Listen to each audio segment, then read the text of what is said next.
केवल एक परमात्मा में श्रद्धा और समर्पण का संदेश देने वाली गीता सबको पवित्र करने का खुला आमंत्रण देती है। सृष्टि में कहीं भी रहने वाले अमीर अथवा गरीब, कुलीन तथा आदिवासी, पुण्यात्मा और पापी, स्त्री और पुरुष, सदाचारी एवं अत्यंत दुराचारी, सबका इसमें प्रवेश है। विशेषकर गीता पापियों के ही उद्धार का सुगम पथ बताती है।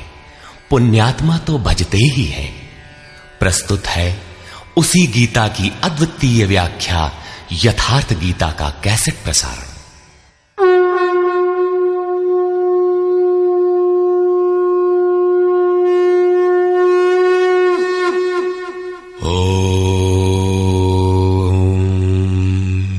श्री परमात्मने नमः। यथार्थ गीता, श्रीमद् भगवत गीता, अथ द्वितीयो अध्यायः।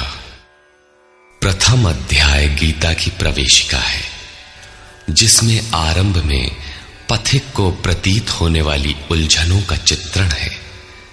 लड़ने वाले संपूर्ण कौरव पांडव थे, किंतु संशय का पात्र मात्र अर्जुन है।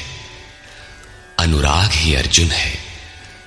इष्ट के अनुरूप राग ही पथिक को क्षेत्र क्षेत्रज्ञ के संघर्ष के लिए प्रेरित करता है। अनुराग आरंभिक स्तर है। पूज्य महाराज जी कहते थे, सदगृहस्थ आश्रम में रहते हुए ग्लानि होने लगे, अश्रुपात होता हो, कंठ अवरुद्ध होता हो, तो समझना कि यहीं से भजन आरंभ हो गया। अनुराग में ये सब कुछ आ जाता है। उसमें धर्म, नियम, सत्संग, भाव सभी विद्यमान होंगे। अनुराग के प्रथम चरण में पारिवारिक मोह बाधक बनता है। पहले सभी चाहते हैं कि हम उस परम सत्य को प्राप्त कर लें, किंतु आगे बढ़ने पर वो देखता है कि इन मधुर संबंधों का उच्छेद करना होगा।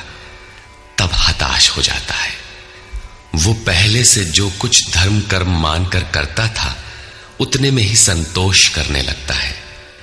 अपने मोह की पुष्टि के लिए वो प्रचलित रूढ़ियों का प्रमाण भी प्रस्तुत करता है, जैसा अर्जुन ने किया कि कुल धर्म सनातन है। युद्ध से सनातन धर्म का लोप होगा, कुल क्षय होगा, स्वैराचार फैलेगा। ये अर्जुन का उत्तर नहीं था, बल्कि सद्गुरु के सान्निध्य से पूर्व की अपनाई गई एक कुरीति मात्र थी। इन्हीं कुरीतियों में फंसकर मनुष्य पृथक पृथक धर्म, अनेक संप्रदाय, छोटे बड़े गुट और असंख्य जातियों की रचना कर लेता है। कोई नाक दबाता है, कोई कान फाड़ता है। किसी के छूने से धर्म नष्ट होता है, तो कहीं रोटी पानी से धर्म नष्ट होता है। तो क्या अछूत या छूने वालों का दोष है? कदापि नहीं। दोष हमारे भ्रमदाताओं का है। धर्म के नाम पर हम कुरीति के शिकार हैं, इसलिए दोष हमारा है। महात्मा बुद्ध के समय में केश कंबल एक संप्रदाय था, जिसमें केश को बढ़ाकर कंबल की तरह प्रयोग करने को पूर्णता का मानदंड माना जाता था। कोई गोव्रतिक गाय की भांति रहने वाला था, तो कोई कुक्कुरव्रतिक कुत्ते की तरह खाने पीने रहने वाला था। ब्रह्म विद्या का इनसे कोई संबंध नहीं है। संप्रदाय और कुरीतियां पहले भी थीं, आज भी हैं। ठीक इसी प्रकार कृष्ण काल में भी संप्रदाय थे, कुरीतियां थीं। उनमें से एकाध कुरीति का शिकार अर्जुन भी था। उसने 4 तर्क प्रस्तुत किए। 1, ऐसे युद्ध से सनातन धर्म नष्ट हो जाएगा। 2, वर्ण संकर पैदा होगा। 3, पिंडोदक क्रिया लोप होगी। और 4, हम लोग कुलक्षय द्वारा महान पाप करने को उद्यत हुए हैं। इस पर योगेश्वर श्री कृष्ण ने कहा, संजय उवाच।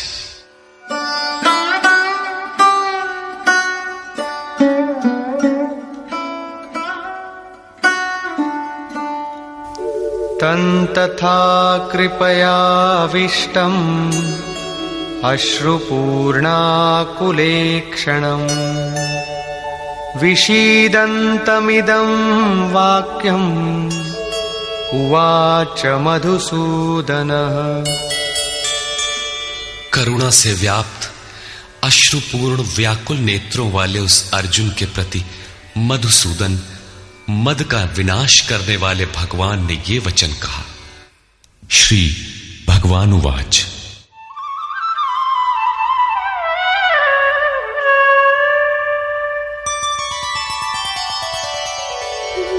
कुतस्त्वाकश्मलमिदम् विषमे समुपस्थितम् अनार्यजुष्टमस्वर्ग्यम् अकीर्तिकरमर्जुन।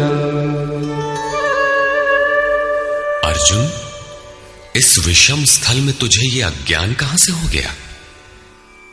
विषम स्थल अर्थात जिसकी समता का सृष्टि में कोई स्थल है ही नहीं, पारलौकिक है लक्ष्य जिसका, उस निर्विवाद स्थल पर तुझे अज्ञान कहां से हुआ?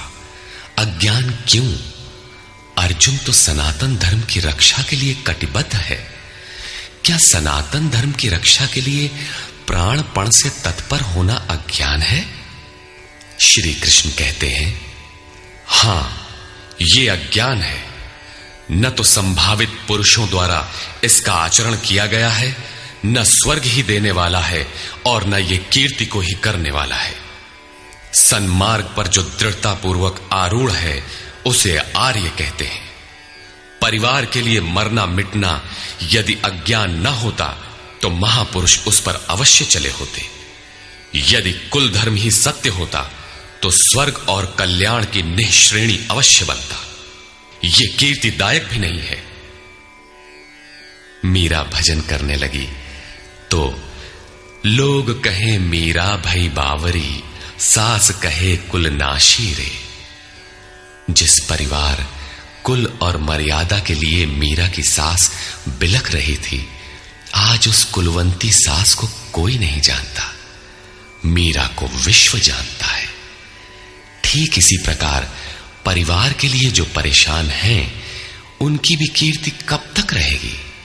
जिसमें कीर्ति नहीं, कल्याण नहीं, श्रेष्ठ पुरुषों ने भूल कर भी जिसका आचरण नहीं किया, तो सिद्ध है कि वो अज्ञान है।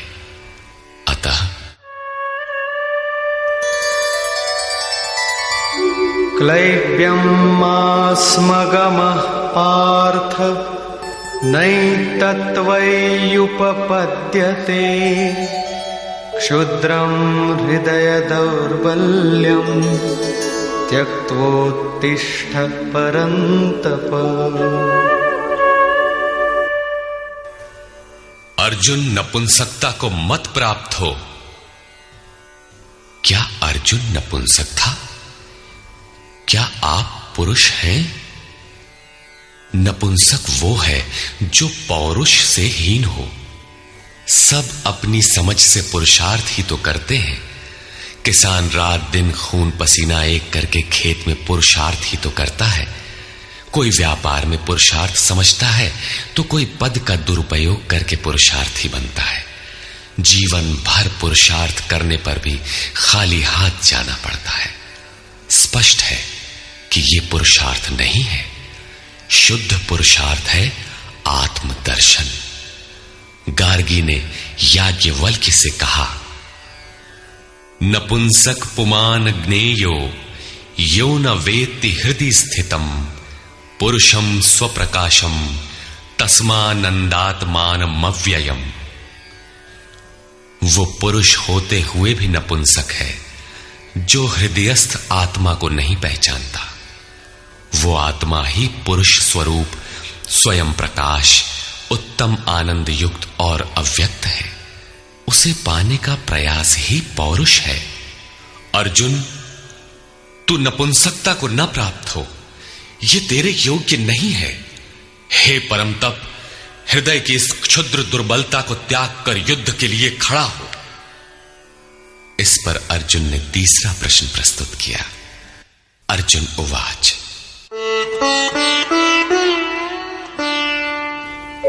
कथं भीष्ममहं संख्ये द्रोणं च मधुसूदन इषुभिः प्रतियोत्स्यामि पूजार्हा वरिसूदन। अहंकार का शमन करने वाले मधुसूदन, मैं रणभूमि में पितामह भीष्म और आचार्य द्रोण से किस प्रकार बाणों से युद्ध करूंगा, क्योंकि अरिसूदन वे दोनों ही पूजनीय हैं। द्वैत ही द्रोण है। प्रभु अलग हैं, हम अलग हैं। द्वैत का ये भान ही प्राप्ति की प्रेरणा का आरंभिक स्रोत है। यही द्रोणाचार्य का गुरुत्व है। भ्रम ही भीष्म है। जब तक भ्रम है तभी तक बच्चे, परिवार, रिश्तेदार सभी अपने लगते हैं। अपना लगने में भ्रम ही माध्यम है। आत्मा इन्हीं को पूज्य मानकर इनके साथ रहता है कि ये पिता हैं, दादा हैं, कुलगुरु हैं इत्यादि। साधन के पूर्ति काल में गुरु न चेला, पुरुष अकेला। न बंधुर न मित्रम गुरुर्नैव शिष्यः चिदानंद रूपः शिवोहम शिवोहम। जब चित्त उस परम आनंद में विलय हो जाता है तब न गुरु ज्ञान दाता और न शिष्य ग्रहण करता ही रह जाता है। यही परम की स्थिति है। गुरु का गुरुत्व प्राप्त कर लेने पर गुरुत्व एक जैसा हो जाता है। श्री कृष्ण कहते हैं, अर्जुन तुम मुझ में निवास करेगा। जैसे श्री कृष्ण वैसा ही अर्जुन, और ठीक वैसा ही प्राप्ति वाला महापुरुष हो जाता है। ऐसी अवस्था में गुरु का भी विलय हो जाता है। गुरुत्व हृदय में प्रवाहित हो जाता है। अर्जुन गुरु पद की ढाल बनाकर इस संघर्ष में प्रवृत्त होने से कतराना चाहता है। वो कहता है,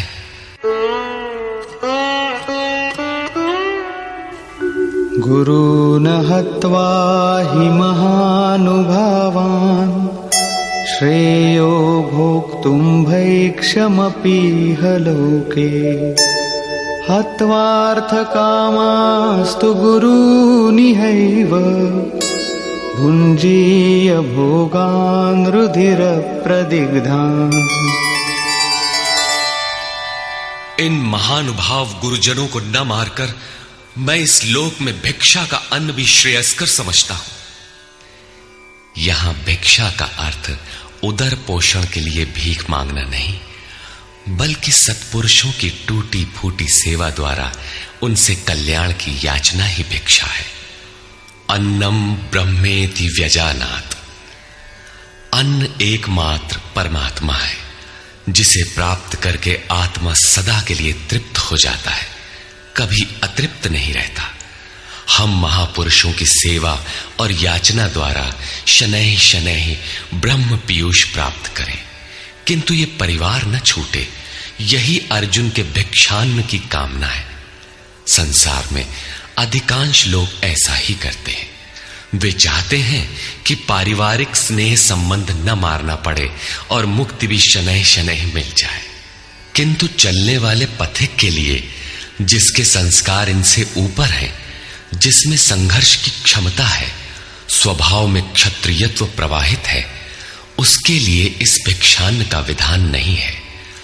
स्वयं न करके याचना करना भिक्षान्न है।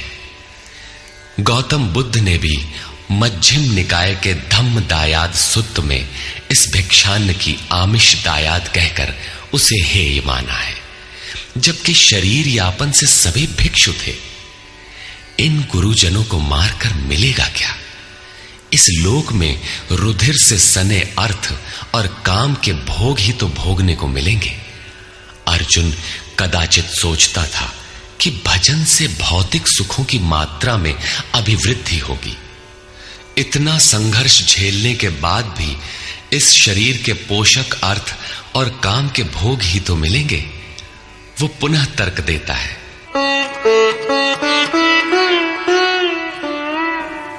न चैतद्विद्मः कतरन्नो गरीयो यद्वा जयेम यदि वा नो जयेयुः यानेव हत्वा न जिजीविषामः तेव स्थिताः प्रमुखे धार्तराष्ट्राः। ये भी निश्चित नहीं है कि वो भोग मिलेगा ही। ये भी हम नहीं जानते कि हमारे लिए क्या करना श्रेयस्कर है, क्योंकि जो कुछ हमने कहा वो अज्ञान प्रमाणित हो गया। ये भी ज्ञात नहीं है कि हम जीतेंगे अथवा वे ही जीतेंगे।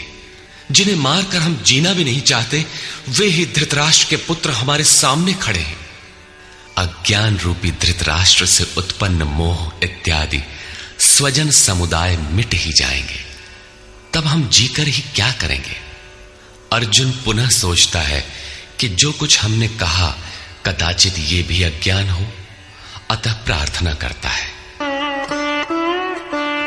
कार्पण्यदोषोपहतः स्वभावः पृच्छामि त्वां धर्मसम्मूढचेताः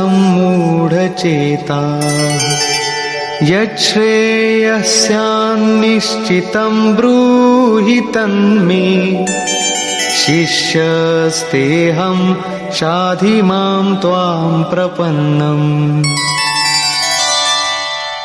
कायरता के दोष से नष्ट स्वभाव वाला, धर्म के विषय में सर्वथा मोहित चित्त हुआ मैं आपसे पूछता हूं, जो कुछ निश्चित परम कल्याणकारी हो वो साधन मेरे लिए कहिए। यहां अर्जुन ने पूर्ण समर्पण कर दिया। अभी तक वो श्री कृष्ण को अपने स्तर का ही समझता था, अनेक विद्याओं में अपने को कुछ आगे ही मानता था। यहां उसने अपनी बागडोर श्री कृष्ण को वस्तुतः सौंप दी। सद्गुरु पूर्ति पर्यंत हृदय में रहकर साधक के साथ चलते हैं। यदि वे साथ न रहे तो साधक पार न हो। युवा कन्या के परिवार वाले जिस प्रकार शादी विवाह तक उसको संयम की शिक्षा देते हुए संभाल ले जाते हैं, ठीक उसी प्रकार सद्गुरु अपने शिष्य की अंतरात्मा से रथी होकर उसे प्रकृति की घाटियों से निकालकर पार कर देते हैं। अर्जुन निवेदन करता है कि भगवान एक बात और है। नहि प्रपश्यामि ममापनुद्यात् यच्छोकमुच्छोषणमिन्द्रियाणाम् अवाप्य भूमावसपत्नमृद्धम् राज्यं सुराणामपि चाधिपत्यम्। भूमि पर निष्कंटक धन धान्य संपन्न राज्य को और देवताओं के स्वामीपन इंद्र पद को पाकर भी मैं उस उपाय को नहीं देखता जो मेरी इंद्रियों को सुखाने वाले शोक को दूर कर सके। जब शोक बना ही है तो ये सब लेकर ही मैं क्या करूंगा। यदि इतना ही मिलना है तो क्षमा करें। अर्जुन ने सोचा, अब इसके आगे बतावेंगे भी क्या। संजय उवाच। एवमुक्त्वा ऋषिकेशं गुडाकेशः परन्तप न योत्स्यैति गोविन्दम् उक्त्वा तूष्णीं बभूवः। संजय बोला, हे राजन, मोह निशाजयी अर्जुन ने हृदय के सर्वज्ञ श्री कृष्ण से ये कहकर कि गोविंद मैं युद्ध नहीं करूंगा, चुप हो गया। अभी तक अर्जुन की दृष्टि पौराणिक है, जिसमें कर्म कांडों के साथ भोगों की उपलब्धि का विधान है, जिसमें स्वर्ग ही सब कुछ माना जाता है, जिस पर श्री कृष्ण प्रकाश डालेंगे कि ये विचारधारा भी गलत है। तमुवाच ऋषिकेशः प्रहसन्निव भारत सेनयोरुभयोर्मध्ये विषीदन्तमिदं वचः। उसके उपरांत हे भरतवंशी धृतराष्ट्र, अंतर्यामी योगेश्वर श्री कृष्ण ने दोनों सेनाओं के बीच में उस शोक युक्त अर्जुन को हंसते हुए से ये वचन कहा। श्री भगवान उवाच। अशोचानन्वशोचस्त्वं प्रज्ञावादांश्च भाषसे गतासु न गतासूश्च नानुशोचन्ति पंडिताः। अर्जुन, तू न शोक करने योग्यों के लिए शोक करता है और पंडितों के से वचन कहता है, किंतु बुद्धि संपन्न पंडित जन जिनके प्राण चले गए हैं उनके लिए तथा जिनके प्राण नहीं गए हैं उनके लिए भी शोक नहीं करते। तू पंडितों जैसी बातें भर करता है, वस्तुतः ज्ञाता है नहीं, क्योंकि न त्वेवाहं जातु नासं न त्वन्नेमे जनाधिपाः न चैव न भविष्यामः सर्वे वयमतः परम्। न तो ऐसा ही है कि मैं अर्थात सद्गुरु किसी काल में नहीं था, अथवा तू अनुरागी अधिकारी अथवा जनाधिपाह राजा लोग अर्थात राजसी वृत्ति में पाए जाने वाला अहम नहीं था, और न ऐसा ही है कि आगे हम सब नहीं रहेंगे। सद्गुरु सदैव रहता है, अनुरागी सदैव रहते हैं। यहां योगेश्वर ने योग की अनादिता पर प्रकाश डालते हुए भविष्य में भी उसकी विद्यमानता पर बल दिया। मरने वालों के लिए शोक न करने के लिए कारण बताते हुए उन्होंने कहा, देहिनोऽस्मिन् यथा देहे कौमारं यौवनं जरा तथा देहान्तरप्राप्तिः धीरस्तत्र न मुह्यति। जैसे जीवात्मा की इस देह में कुमार, युवा और वृद्ध अवस्था होती है, वैसे ही अन्य अन्य शरीर प्राप्ति। इसलिए धीर पुरुष मोहित नहीं होता है। कभी आप बालक थे, शनैः शनैः युवा हुए, तब आप मर तो नहीं गए, पुनः वृद्ध हुए। पुरुष एक ही है। उसी प्रकार लेश मात्र भी दरार नए देह की प्राप्ति पर नहीं पड़ती। कलेवर का यह परिवर्तन तब तक चलेगा जब तक परिवर्तन से परे वस्तु नहीं मिल जाती। मात्रा स्पर्शास्तु कौन्तेय शीतोष्ण सुख दुःखदाः आगमापायिनो नित्याः तान् तितिक्षस्व भारत। हे कुंती पुत्र, सुख दुख, सर्दी और गर्मी को देने वाले इंद्रियों और विषयों के संयोग तो अनित्य हैं, क्षणभंगुर हैं। अतः भरतवंशी अर्जुन, तू इसका त्याग कर।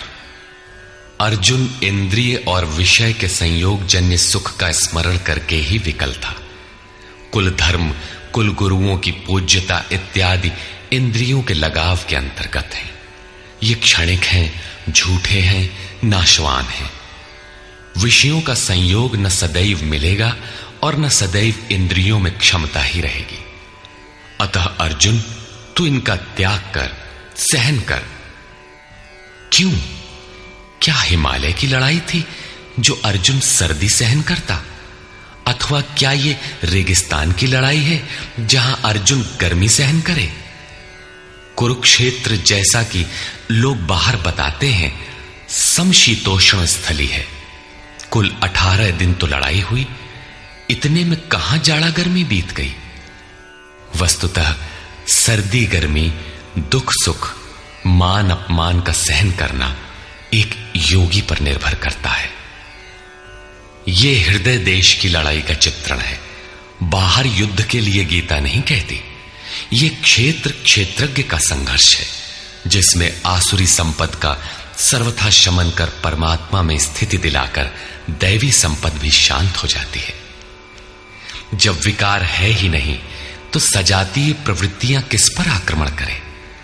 अतः पूर्णत्व के साथ वे भी शांत हो जाती हैं, इससे पहले नहीं। गीता अंतर्देश की लड़ाई का चित्रण है। इस त्याग से मिलेगा क्या? इससे लाभ क्या है? इस पर श्री कृष्ण कहते हैं, यम हि न व्यथयन्त्येते पुरुषं पुरुषर्षभ समदुःख सुखं धीरं सोमृतत्वाय कल्पते। क्योंकि हे पुरुष श्रेष्ठ, दुख सुख को समान समझने वाले जिस धीर पुरुष को इंद्रियों और विषयों के संयोग व्यथित नहीं कर पाते, वो मृत्यु से परे अमृत तत्व की प्राप्ति के योग्य हो जाता है। यहां श्री कृष्ण ने एक उपलब्धि अमृत की चर्चा की। अर्जुन सोचता था कि युद्ध के परिणाम में स्वर्ग मिलेगा या पृथ्वी, किंतु श्री कृष्ण कहते हैं कि न स्वर्ग मिलेगा और न पृथ्वी, बल्कि अमृत मिलेगा। अमृत क्या है? नासतो विद्यते भावो ना भावो विद्यते सतः उभयोरपि दृष्टोऽन्तः त्वनयोस्तत्त्वदर्शिभिः। अर्जुन, असत वस्तु का अस्तित्व नहीं है, वो है ही नहीं, उसे रोका नहीं जा सकता, और सत्य का तीनों काल में अभाव नहीं है, उसे मिटाया नहीं जा सकता। अर्जुन ने पूछा, क्या भगवान होने के नाते आप कहते हैं? श्री कृष्ण ने बताया, मैं तो कहता ही हूं, इन दोनों का यह अंतर हमारे साथ साथ तत्वदर्शियों द्वारा भी देखा गया है। श्री कृष्ण ने वही सत्य दोहराया जो तत्वदर्शियों ने कभी देख लिया था। श्री कृष्ण भी एक तत्वदर्शी महापुरुष थे। परम तत्व परमात्मा का प्रत्यक्ष दर्शन करके उसमें स्थिति वाले तत्वदर्शी कहलाते हैं। सत और असत हैं क्या? इस पर कहते हैं, अविनाशी तु तद्विद्धि येन सर्वमिदं ततं विनाशमव्ययस्यास्य न कश्चित् कर्तुमर्हति। नाश रहित तो वो है जिससे ये संपूर्ण जगत व्याप्त है। इस अव्ययस्य अविनाशी का विनाश करने में कोई समर्थ नहीं है। किंतु इस अविनाशी अमृत का नाम क्या है? वो है कौन? अंतवंत इमे देहा नित्यस्योक्ता शरीरिणः अनाशिनो प्रमेयस्य तस्माद्युध्यस्व भारत। अविनाशी अप्रमेय नित्य स्वरूप आत्मा के ये सभी शरीर नाशवान कहे गए हैं। इसलिए भरतवंशी अर्जुन, तू युद्ध कर। आत्मा ही अमृत है, आत्मा ही अविनाशी है जिसका तीनों कालों में नाश नहीं होता। आत्मा ही सत है, शरीर नाशवान है, यही असत है जिसका तीनों कालों में अस्तित्व नहीं है। शरीर नाशवान है, इसलिए तू युद्ध कर। इस आदेश से यह स्पष्ट नहीं होता कि अर्जुन केवल कौरवों को मारे। पांडव पक्ष में भी तो शरीर ही खड़े थे। क्या पांडव के शरीर अविनाशी थे? यदि शरीर नाशवान है तो श्री कृष्ण किसकी रक्षा में खड़े थे? क्या अर्जुन कोई शरीरधारी था? शरीर जो असत है, जिसका अस्तित्व नहीं है, जिसे रोका नहीं जा सकता, क्या श्री कृष्ण उस शरीर की रक्षा में खड़े हैं? यदि ऐसा है तो वे भी अविवेकी और मूढ़ हैं, क्योंकि आगे श्री कृष्ण स्वयं कहते हैं कि जो केवल शरीर के लिए ही पचता है, श्रम करता है, वो अविवेकी और मूढ़ बुद्धि है। वो पापायु पुरुष व्यर्थ ही जीता है। अंततः अर्जुन कौन था? वस्तुतः अनुराग ही अर्जुन है। अनुरागी के लिए इष्ट सदैव रथी बनकर साथ में रहते हैं, सखा की भांति उसका मार्गदर्शन करते हैं। आप शरीर नहीं हैं। शरीर तो आवरण है, रहने का मकान है। उसमें रहने वाला अनुराग पूरित आत्मा है। भौतिक युद्ध, मारने काटने से शरीरों का अंत नहीं होता। यह शरीर छूटेगा तो आत्मा दूसरा शरीर धारण कर लेगा।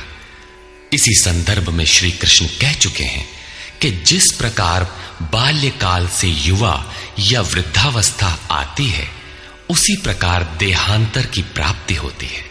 शरीर काटेंगे तो जीवात्मा नया वस्त्र बदल लेगा। शरीर संस्कारों के आश्रित है और संस्कार मन पर आधारित है। मन एव मनुष्याणाम कारणम बंध मोक्षयोः। मन का सर्वथा निरोध होना, अचल स्थिर ठहरना और अंतिम संस्कार का विलय एक ही क्रिया है। संस्कारों की सतह का टूट जाना ही शरीरों का अंत है। इसे तोड़ने के लिए आपको आराधना करनी होगी, जिसे श्री कृष्ण ने कर्म या निष्काम कर्मयोग की संज्ञा दी है। कृष्ण ने स्थान स्थान पर अर्जुन को युद्ध की प्रेरणा दी, किंतु एक भी श्लोक ऐसा नहीं है जो भौतिक युद्ध या मार काट का समर्थन करता हो। यह युद्ध सजातीय विजातीय प्रवृत्तियों का है, अंतर्देश में है।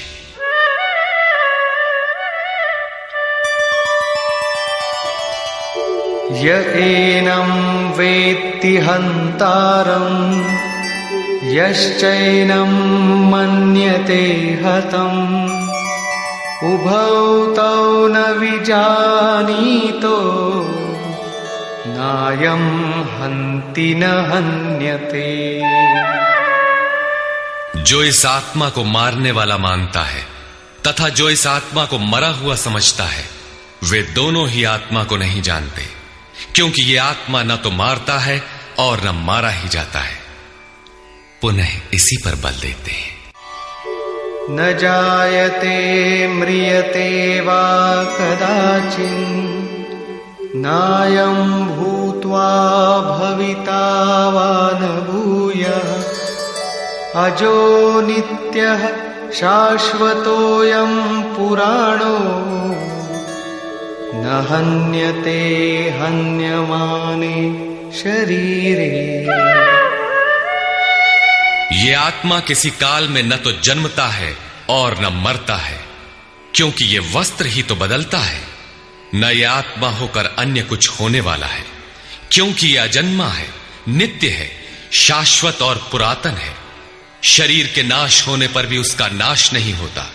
आत्मा ही सत्य है, आत्मा ही पुरातन है, आत्मा ही शाश्वत और सनातन है। आप कौन है? सनातन धर्म के अनुयायी। सनातन कौन है? आत्मा। आप आत्मा के अनुयायी हैं। आत्मा, परमात्मा और ब्रह्म एक दूसरे के पर्याय हैं। आप कौन है? शाश्वत धर्म के उपासक। शाश्वत कौन है? आत्मा। अर्थात हम आप आत्मा के उपासक हैं। यदि आप आत्मिक पथ को नहीं जानते तो आपके पास शाश्वत सनातन नाम की कोई वस्तु नहीं है। उसके लिए आप आहें भरते हैं तो प्रत्याशी अवश्य है, किंतु सनातन धर्मी नहीं है। सनातन धर्म के नाम पर किसी कुरीति के शिकार हैं। देश विदेश में मानव मात्र में आत्मा एक ही जैसा है। इसलिए विश्व में कहीं भी कोई आत्मा की स्थिति दिलाने वाली क्रिया जानता है और उस पर चलने के लिए प्रयत्नशील है, तो वो सनातन धर्मी है, चाहे वो अपने को ईसाई, मुसलमान, यहूदी या कुछ भी क्यों न कह ले। वेदा विनाशिनं नित्यं य एनमजमव्ययम् कथं स पुरुषः पार्थ कं घातयति हन्तिकम्। पार्थिव शरीर को रथ बनाकर ब्रह्म रूपी लक्ष्य पर अचूक निशाना लगाने वाला पृथा पुत्र अर्जुन, जो पुरुष इस आत्मा को नाश रहित, नित्य, अजन्मा और अव्यक्त जानता है, वो पुरुष कैसे किसी को मरवाता है और कैसे किसी को मारता है। अविनाशी का विनाश असंभव है, अजन्मा जन्म नहीं लेता, अतः शरीर के लिए शोक नहीं करना चाहिए। इसी को उदाहरण से स्पष्ट करते हैं।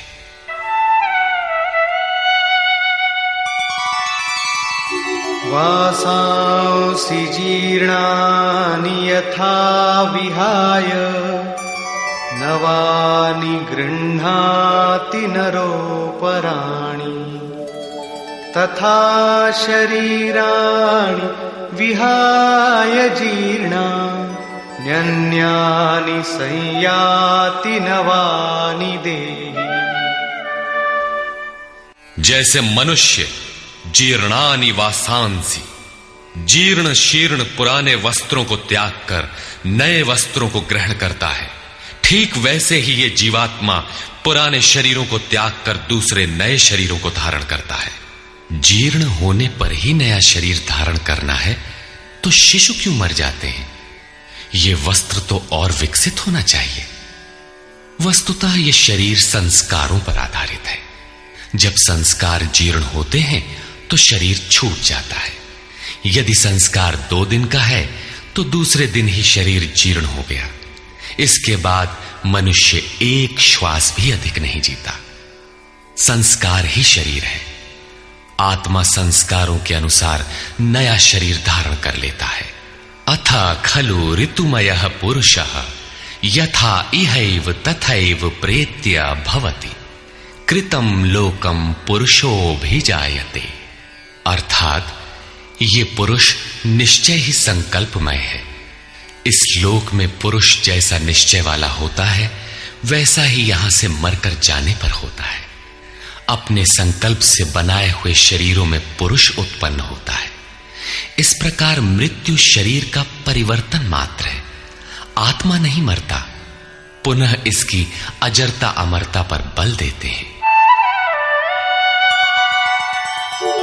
नैनं छिन्दन्ति शस्त्राणि नैनं दहति पावकः न चैनं क्लेदयन्त्यापो न शोषयति मारुतः।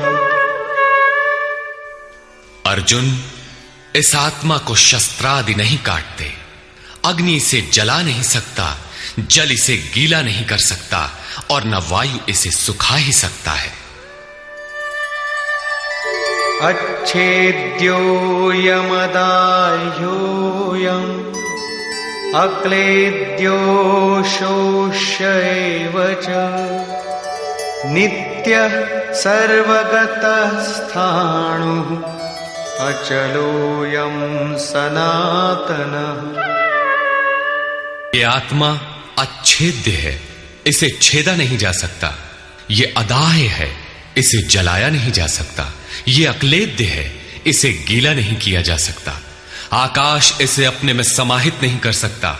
ये आत्मा निसंदेह अशोष्य, सर्वव्यापक, अचल, स्थिर रहने वाला और सनातन है। अर्जुन ने कहा था कि कुल धर्म सनातन है।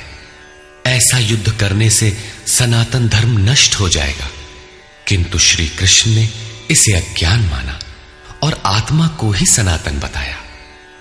आप कौन हैं? सनातन धर्म के अनुयायी। सनातन कौन है? आत्मा। यदि आप आत्मा पर्यंत दूरी तय करने वाली विधि विशेष से अवगत नहीं हैं, तो आप सनातन धर्म नहीं जानते। इसका कुपरिणाम सांप्रदायिकता में फंसे धर्म भीरू लोगों को भोगना पड़ रहा है। जब मैटर क्षेत्र में पैदा होने वाली कोई वस्तु इस सनातन का स्पर्श नहीं कर सकती, तो छूने खाने से सनातन धर्म नष्ट कैसे हो सकता है? यह धर्म नहीं, एक कुरीति परिस्थिति थी जिससे भारत में सांप्रदायिक वैमनस्य बढ़ा और राष्ट्रीय एकता की आज भी समस्या बनी हुई है। धर्म की शरण हम क्यों जाते हैं? क्योंकि हम मरण धर्मा हैं और धर्म कोई ठोस चीज है जिसकी शरण जाकर हम भी अमर हो जाएं।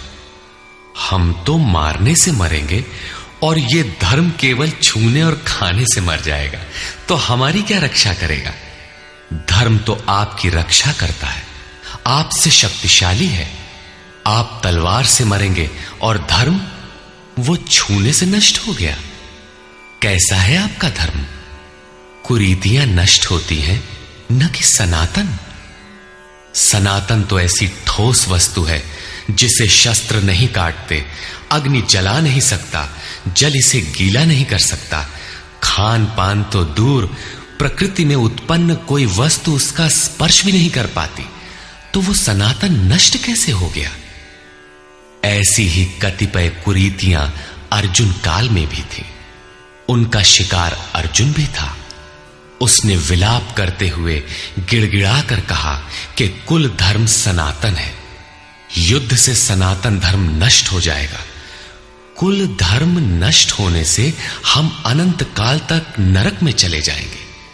किंतु श्री कृष्ण ने कहा, तुझे ये अज्ञान कहां से उत्पन्न हो गया? सिद्ध है कि वो कोई कुरीति थी।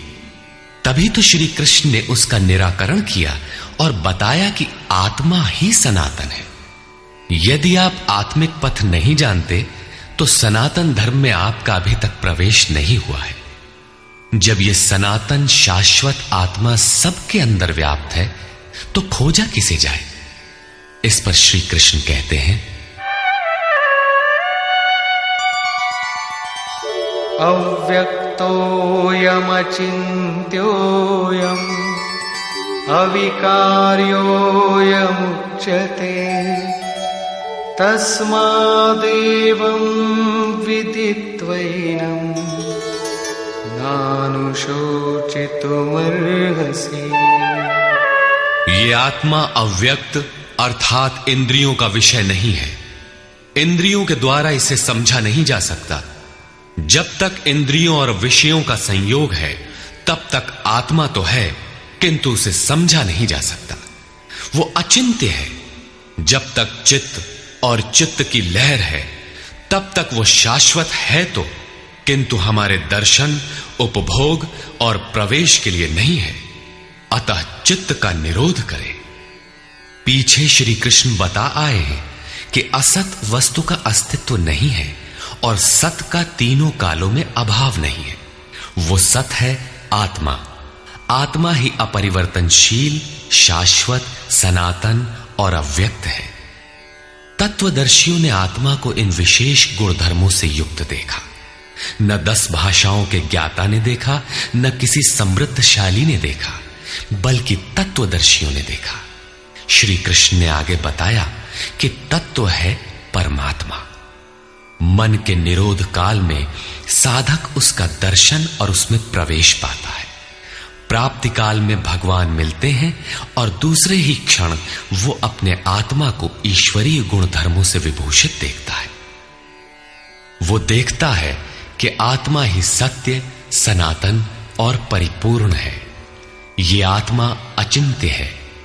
ये विकार रहित अर्थात न बदलने वाला कहा जाता है।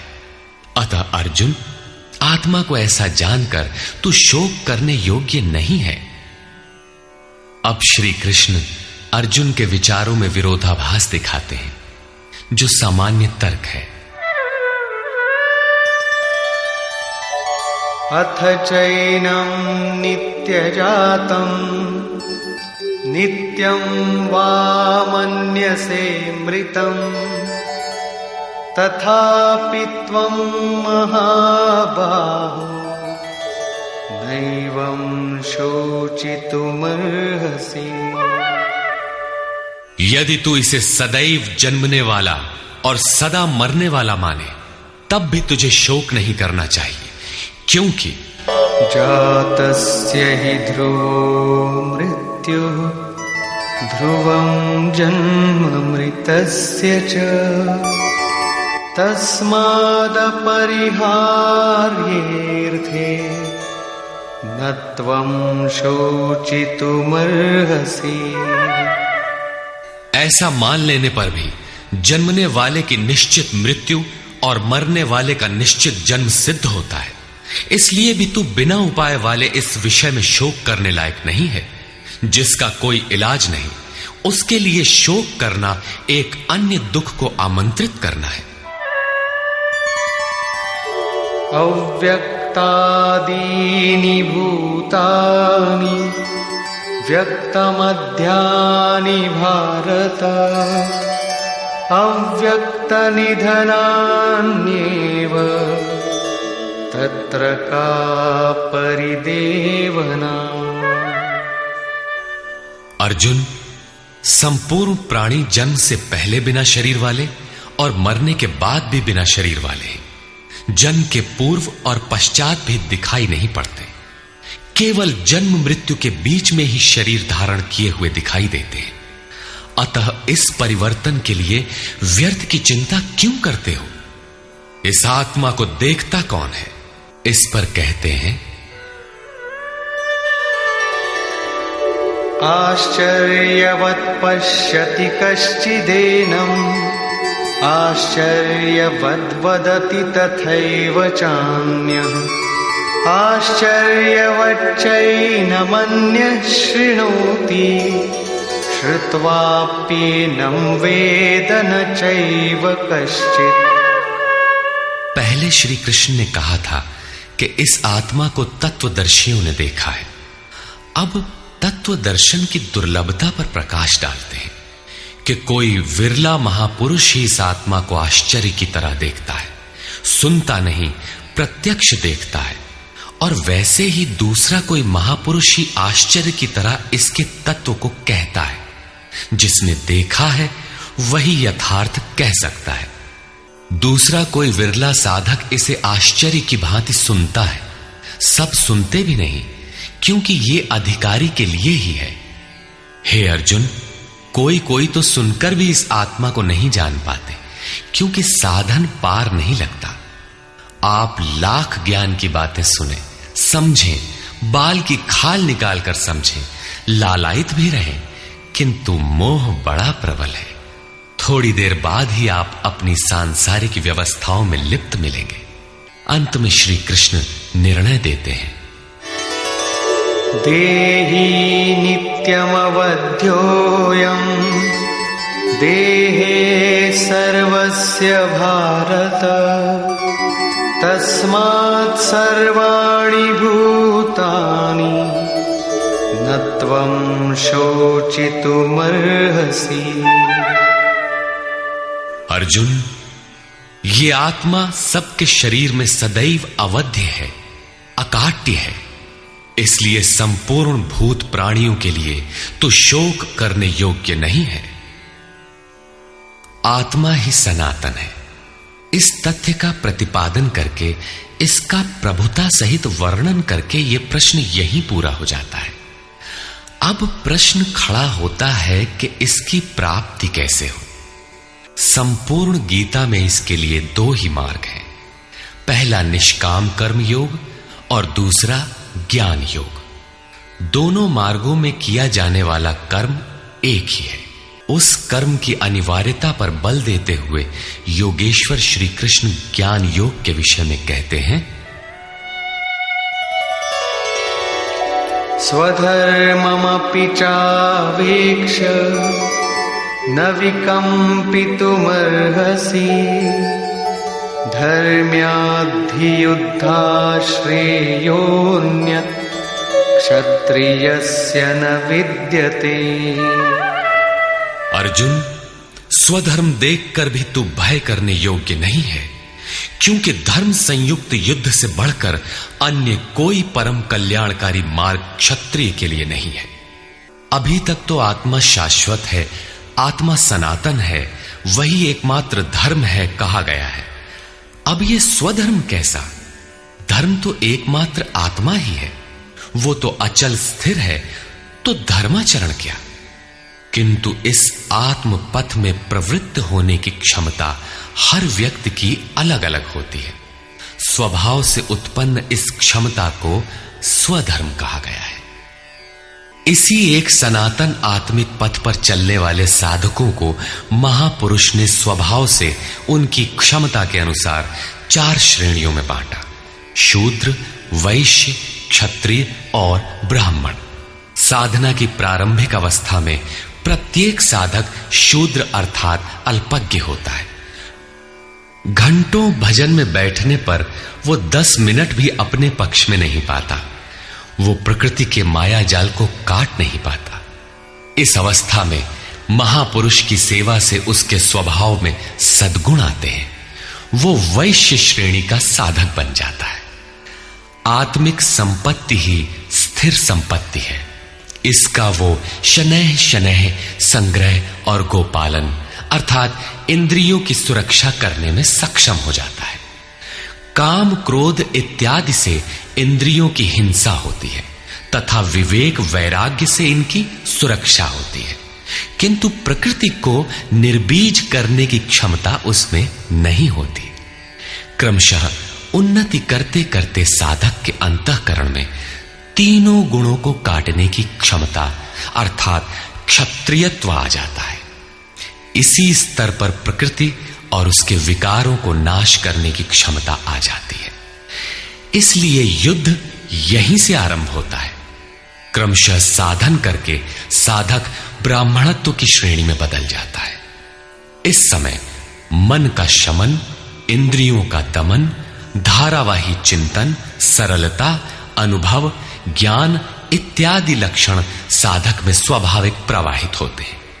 इन्हीं के अनुष्ठान से चलकर क्रमशः वो ब्रह्म में प्रवेश पा जाता है, जहां वो ब्राह्मण भी नहीं रह जाता।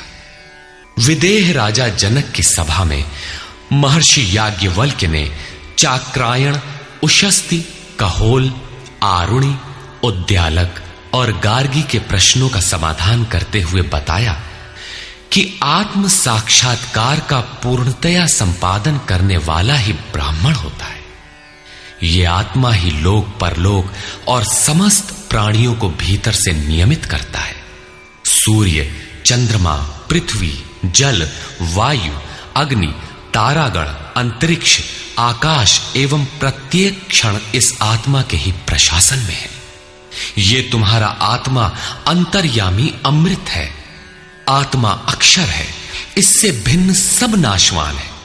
जो कोई इसी लोक में इस अक्षर को न जानकर हवन करता है, तप करता है, हजारों वर्षों तक यज्ञ करता है, उसका ये सब कर्म नाशवान है। जो कोई भी इस अक्षर को जाने बिना इस लोक से मरकर जाता है, वो दयनीय है, कृपण है, और जो इस अक्षर को जानकर इस लोक से मरकर जाता है, वो ब्राह्मण है। अर्जुन क्षत्रिय श्रेणी का साधक है। श्री कृष्ण कहते हैं कि क्षत्रिय श्रेणी के साधक के लिए युद्ध के अतिरिक्त कोई कल्याणकारक रास्ता है ही नहीं। प्रश्न उठता है कि क्षत्रिय है क्या? प्रायः लोग इसका आशय समाज में जन्मना उत्पन्न ब्राह्मण, क्षत्रिय, वैश्य, शूद्र जातियों से लेते हैं। इन्हें ही 4 वर्ण मान लिया जाता है, किंतु नहीं। शास्त्रकार ने स्वयं बताया है कि क्षत्रिय क्या है, वर्ण क्या है। यहां उन्होंने केवल क्षत्रिय का नाम लिया और आगे 18वें अध्याय तक इस प्रश्न का समाधान प्रस्तुत किया कि वस्तुतः ये वर्ण हैं क्या और कैसे इनमें परिवर्तन होता है। श्री कृष्ण ने कहा, चातुर्वर्ण्यम मया सृष्टम, 4 वर्णों की सृष्टि मैंने की, तो क्या मनुष्यों को बांटा? श्री कृष्ण कहते हैं कि नहीं, गुण कर्म विभागशः, गुणों के माध्यम से कर्म को 4 भागों में बांटा। यह देखना है कि वो कर्म क्या है जिसे बांटा गया। गुण परिवर्तनशील है। साधना की उचित प्रक्रिया द्वारा तामसी से राजसी और राजसी से सात्विक गुणों में प्रवेश मिलता जाता है। अंततः ब्राह्मण स्वभाव बन जाता है। उस समय ब्रह्म में प्रवेश दिला देने वाली सारी योग्यताएं उस साधक में रहती हैं। वर्ण संबंधी प्रश्न यहां से आरंभ होकर 18वें अध्याय में जाकर पूर्ण होता है। श्री कृष्ण की मान्यता है, श्रेयान् स्वधर्मो विगुणः परधर्मात् स्वनुष्ठितात्। स्वभाव से उत्पन्न इस धर्म में प्रवृत्त होने की क्षमता जिस स्तर की हो, भले ही वो गुण रहित शूद्र श्रेणी की हो, तब भी परम कल्याण करती है, क्योंकि आप क्रमशः वहीं से उत्थान करते हैं। उससे ऊपर वालों की नकल करके साधक नष्ट हो जाता है।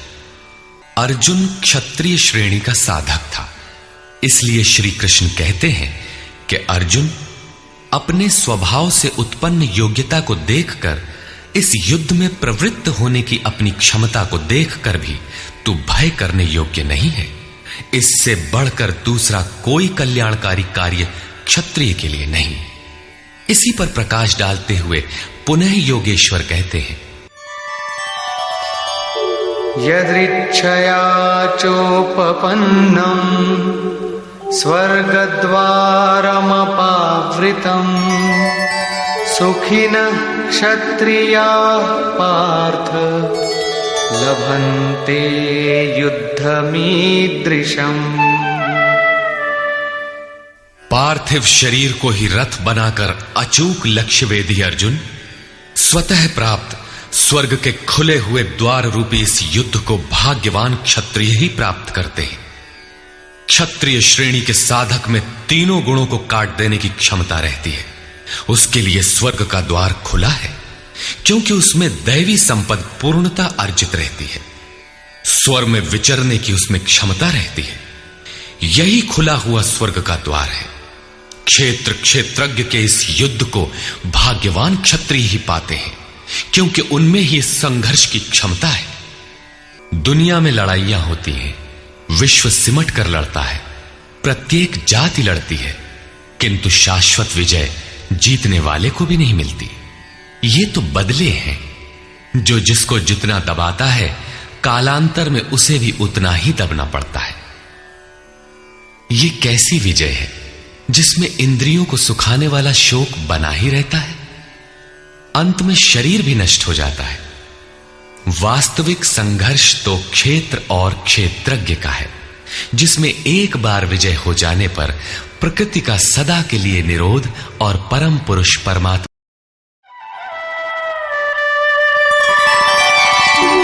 अथ चेत्त्वमिमं धर्म्यं संग्रामं न करिष्यसि ततः स्वधर्मं कीर्तिं च हित्वा पापमवाप्स्यसि।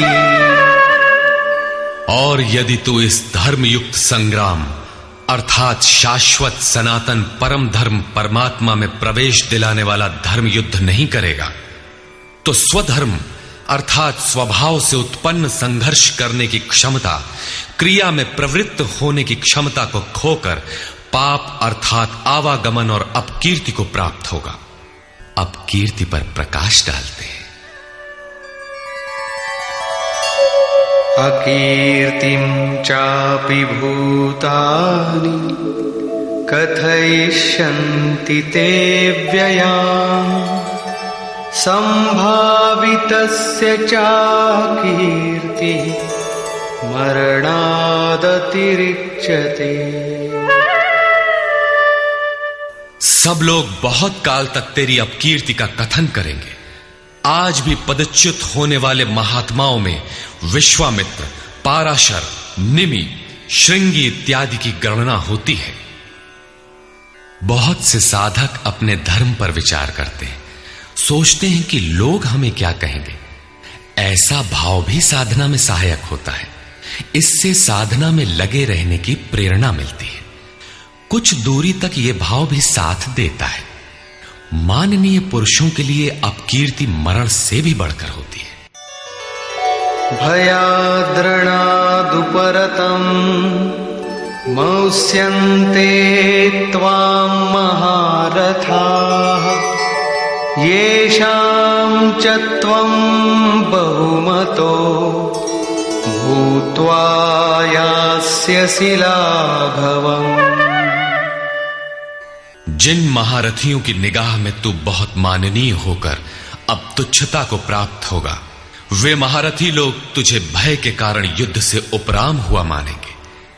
महारथी कौन? इस पथ पर महान परिश्रम से आगे बढ़ने वाले साधक महारथी हैं। इसी प्रकार इतने ही परिश्रम से अविद्या की ओर खींचने वाले काम, क्रोध, लोभ, मोहादि भी महारथी हैं, जो तुझे बहुत सम्मान देते थे कि साधक प्रशंसनीय है, तुम उनकी निगाह से गिर जाओगे। इतना ही नहीं बल्कि अवाच्यवादांश्च बहून् वदिष्यन्ति तवाहिताः निन्दन्तस्तव सामर्थ्यम् ततो दुःखतरं नु किम्। वैरी लोग तेरे पराक्रम की निंदा करते हुए बहुत से न कहने योग्य वचनों को कहेंगे। एक दोष आता है तो चारों ओर से निंदा और बुराइयों की झड़ी लग जाती है। न कहने योग्य वचन भी कहे जाते हैं। इससे बड़ा दुख क्या होगा।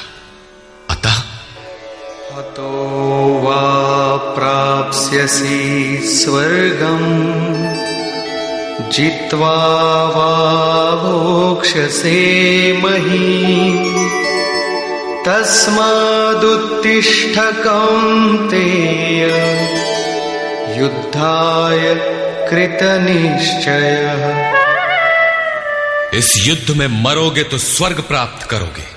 स्वर में विचरने की क्षमता रहेगी। श्वास से बाहर प्रकृति में विचरने की धाराएं निरुद्ध हो जाएंगी। परम देव परमात्मा में प्रवेश दिलाने वाली दैवी संपद हृदय में पूर्णतः प्रवाहित रहेगी। अथवा इस संघर्ष में जीतने पर महामहिम स्थिति को प्राप्त करोगे। इसलिए अर्जुन युद्ध के लिए निश्चय करके खड़ा हो। प्रायः लोग इस श्लोक के अर्थ में समझते हैं कि इस युद्ध में मरोगे तो स्वर्ग जाओगे और जीतोगे तो पृथ्वी का भोग भोगोगे।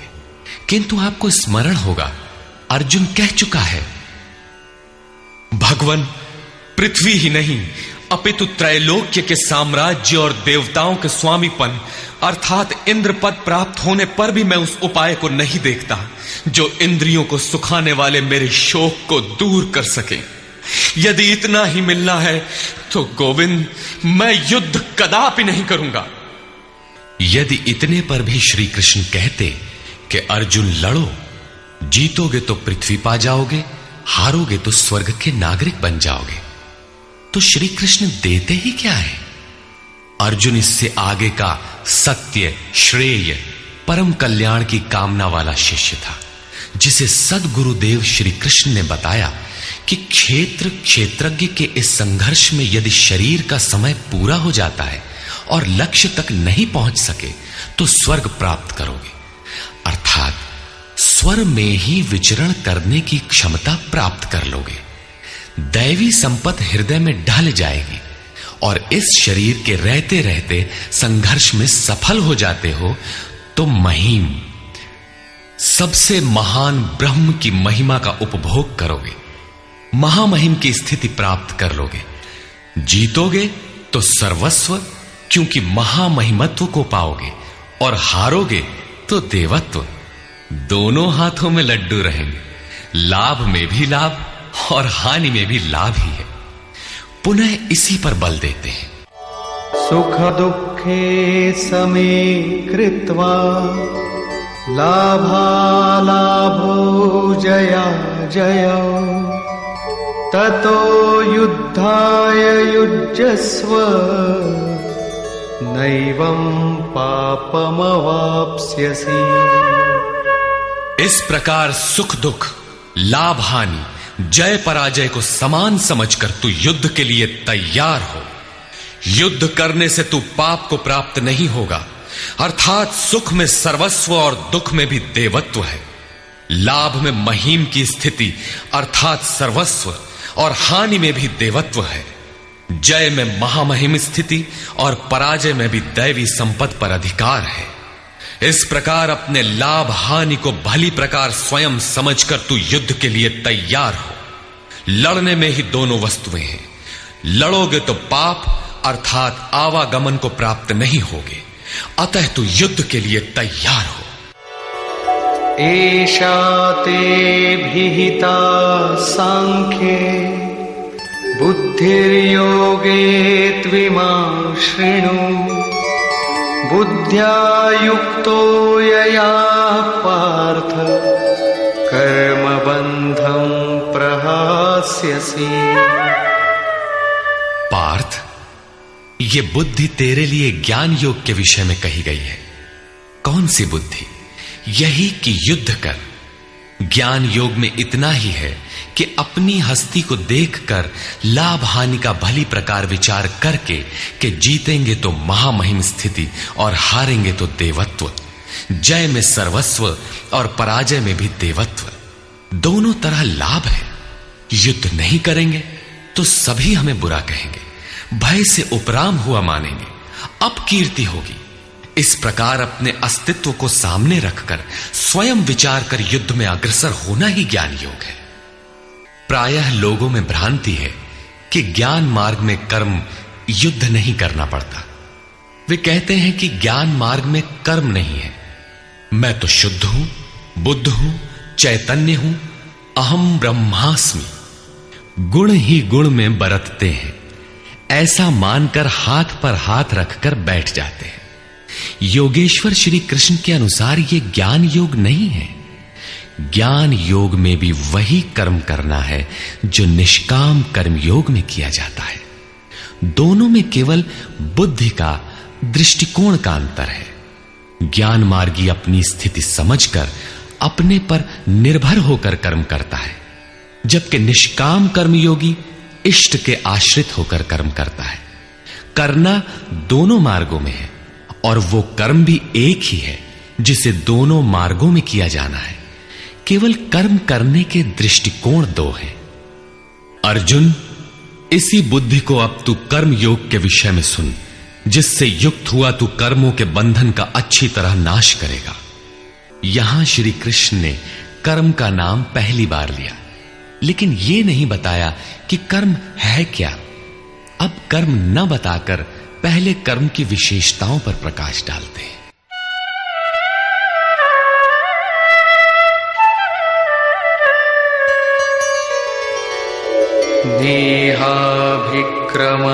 नेहाभिक्रमनाशोऽस्ति प्रत्यवायो न विद्यते स्वल्पमप्यस्य धर्मस्य त्रायते महतो भयात्। इस निष्काम कर्म योग में आरंभ का अर्थात बीज का नाश नहीं होता, सीमित फल रूपी दोष नहीं है। इसलिए इस निष्काम कर्म का, इस कर्म से संपादित धर्म का थोड़ा भी साधन जन्म मृत्यु रूपी महान भय से उद्धार कर देता है। आप इस कर्म को समझें और उस पर 2 कदम चल भर दें, जो सदगृहस्थ आश्रम में रहकर ही चला जा सकता है। साधक तो चलते ही हैं। बीज भर डाल दें तो अर्जुन, बीज का नाश नहीं होता। प्रकृति में कोई क्षमता नहीं, ऐसा कोई अस्त्र नहीं कि उस सत्य को मिटा दे। प्रकृति केवल आवरण डाल सकती है, कुछ देर कर सकती है, किंतु साधन के आरंभ को मिटा नहीं सकती। आगे श्री कृष्ण ने बताया कि सभी पापियों से भी बड़ा पापी ही क्यों न हो, ज्ञान रूपी नौका द्वारा निसंदेह पार हो जाएगा। ठीक उसी बात को यहां कहते हैं कि अर्जुन, निष्काम कर्म योग का बीजारोपण भर कर दें तो उस बीज का कभी नाश नहीं होता। विपरीत फल रूपी दोष भी इसमें नहीं होता कि आपको स्वर्ग, रिद्धियों या सिद्धियों तक पहुंचाकर छोड़ दे। आप ये साधन भले छोड़ दें, किंतु यह साधन आपका उद्धार करके ही छोड़ेगा। इस निष्काम कर्मयोग का थोड़ा सा भी साधन जन्म मृत्यु के महान भय से उद्धार कर देता है। अनेक जन्म संसिद्धस्ततो याति पराम गतिम। कर्म का यह बीजारोपण अनेक जन्म के पश्चात वहीं खड़ा कर देगा जहां परम धाम है, परम गति है। इसी क्रम में आगे कहते हैं, व्यवसायात्मिका बुद्धि एकेह कुरु नंदन बहुशाखा ह्यनन्ताश्च बुद्धयो व्यवसायिनाम्। अर्जुन, इस निष्काम कर्म योग में क्रियात्मक बुद्धि एक ही है, क्रिया एक है और परिणाम एक ही है। आत्मिक संपत्ति ही स्थिर संपत्ति है। इस संपत्ति को प्रकृति के द्वंद्व में शनैः शनैः अर्जित करना व्यवसाय है। ये व्यवसाय अथवा निश्चयात्मक क्रिया भी एक ही है। तब तो जो लोग बहुत सी क्रियाएं बताते हैं, क्या वे भजन नहीं करते? श्री कृष्ण कहते हैं, हां, वे भजन नहीं करते। उन पुरुषों की बुद्धि अनंत शाखाओं वाली होती है, इसलिए अनंत क्रियाओं का विस्तार कर लेते हैं। यामिमां पुष्पितां वाचं प्रवदन्त्य विपश्चितः वेदवादरताः पार्थ नान्यदस्तीति वादिनः कामात्मानः स्वर्गपरा जन्मकर्मफलप्रदाम् क्रियाविशेषबहुलां भोगैश्वर्यगतिं प्रति। पार्थ, वे कामात्मानः, कामनाओं से युक्त, वेदवादरताः, वेद के वाक्यों में अनुरक्त, स्वर्गपराः, स्वर्ग को ही परम लक्ष्य मानते हैं कि इसके आगे कुछ है ही नहीं। ऐसा कहने वाले अविवेकी जन जन्म मृत्यु रूपी फल देने वाली भोग और ऐश्वर्य की प्राप्ति के लिए बहुत सी क्रियाओं का विस्तार कर लेते हैं और दिखावटी शोभायुक्त वाणी में व्यक्त भी करते हैं। अर्थात अविवेकियों की बुद्धि अनंत भेदों वाली होती है। वे फल वाले वाक्य में ही अनुरक्त रहते हैं, वेद के वाक्यों को ही प्रमाण मानते हैं, स्वर्ग को ही श्रेष्ठ मानते हैं। उनकी बुद्धि बहुत सी भेदों वाली है, इसलिए अनंत क्रियाओं की रचना कर लेते हैं। वे नाम तो परम तत्व परमात्मा का ही लेते हैं, किंतु उसकी ओट में अनंत क्रियाओं का विस्तार कर लेते हैं। तो क्या अनंत क्रियाएं कर्म नहीं है? श्री कृष्ण कहते हैं, नहीं, अनंत क्रियाएं कर्म नहीं है। तो वो एक निश्चित क्रिया है क्या? श्री कृष्ण अभी ये नहीं बताते। अभी तो केवल इतना कहते हैं कि अविवेकियों की बुद्धि अनंत शाखाओं वाली होती है, इसलिए वे अनंत क्रियाओं का विस्तार कर लेते हैं। वे केवल विस्तार ही नहीं करते, अपितु आलंकारिक शैली में उसे व्यक्त भी करते हैं। उसका प्रभाव क्या होता है? भोगैश्वर्य प्रसक्तानां तया परितचेतसां व्यवसायात्मिका बुद्धि समाधौ न विधीयते। उनकी वाणी की छाप जिन जिन के चित्त पर पड़ जाती है अर्जुन, उनकी भी बुद्धि नष्ट हो जाती है, न कि वे कुछ पाते हैं। उस वाणी द्वारा हरे हुए चित्त वालों के और भोग ऐश्वर्य में आसक्ति वाले पुरुषों के अंतःकरण में क्रियात्मक बुद्धि नहीं रह जाती। इष्ट में समाधिस्थ करने वाली निश्चयात्मक क्रिया उनमें नहीं होती। ऐसे अविवेकियों की वाणी सुनता कौन है? भोग और ऐश्वर्य में आसक्ति वाले ही सुनते हैं, अधिकारी नहीं सुनता। ऐसे पुरुषों में सम और आदि तत्व में प्रवेश दिलाने वाली निश्चयात्मक क्रिया से संयुक्त बुद्धि नहीं होती। प्रश्न उठता है कि वेद वादरता, जो वेद के वचनों में अनुरक्त हैं, क्या वे भी भूल करते हैं? इस पर श्री कृष्ण कहते हैं,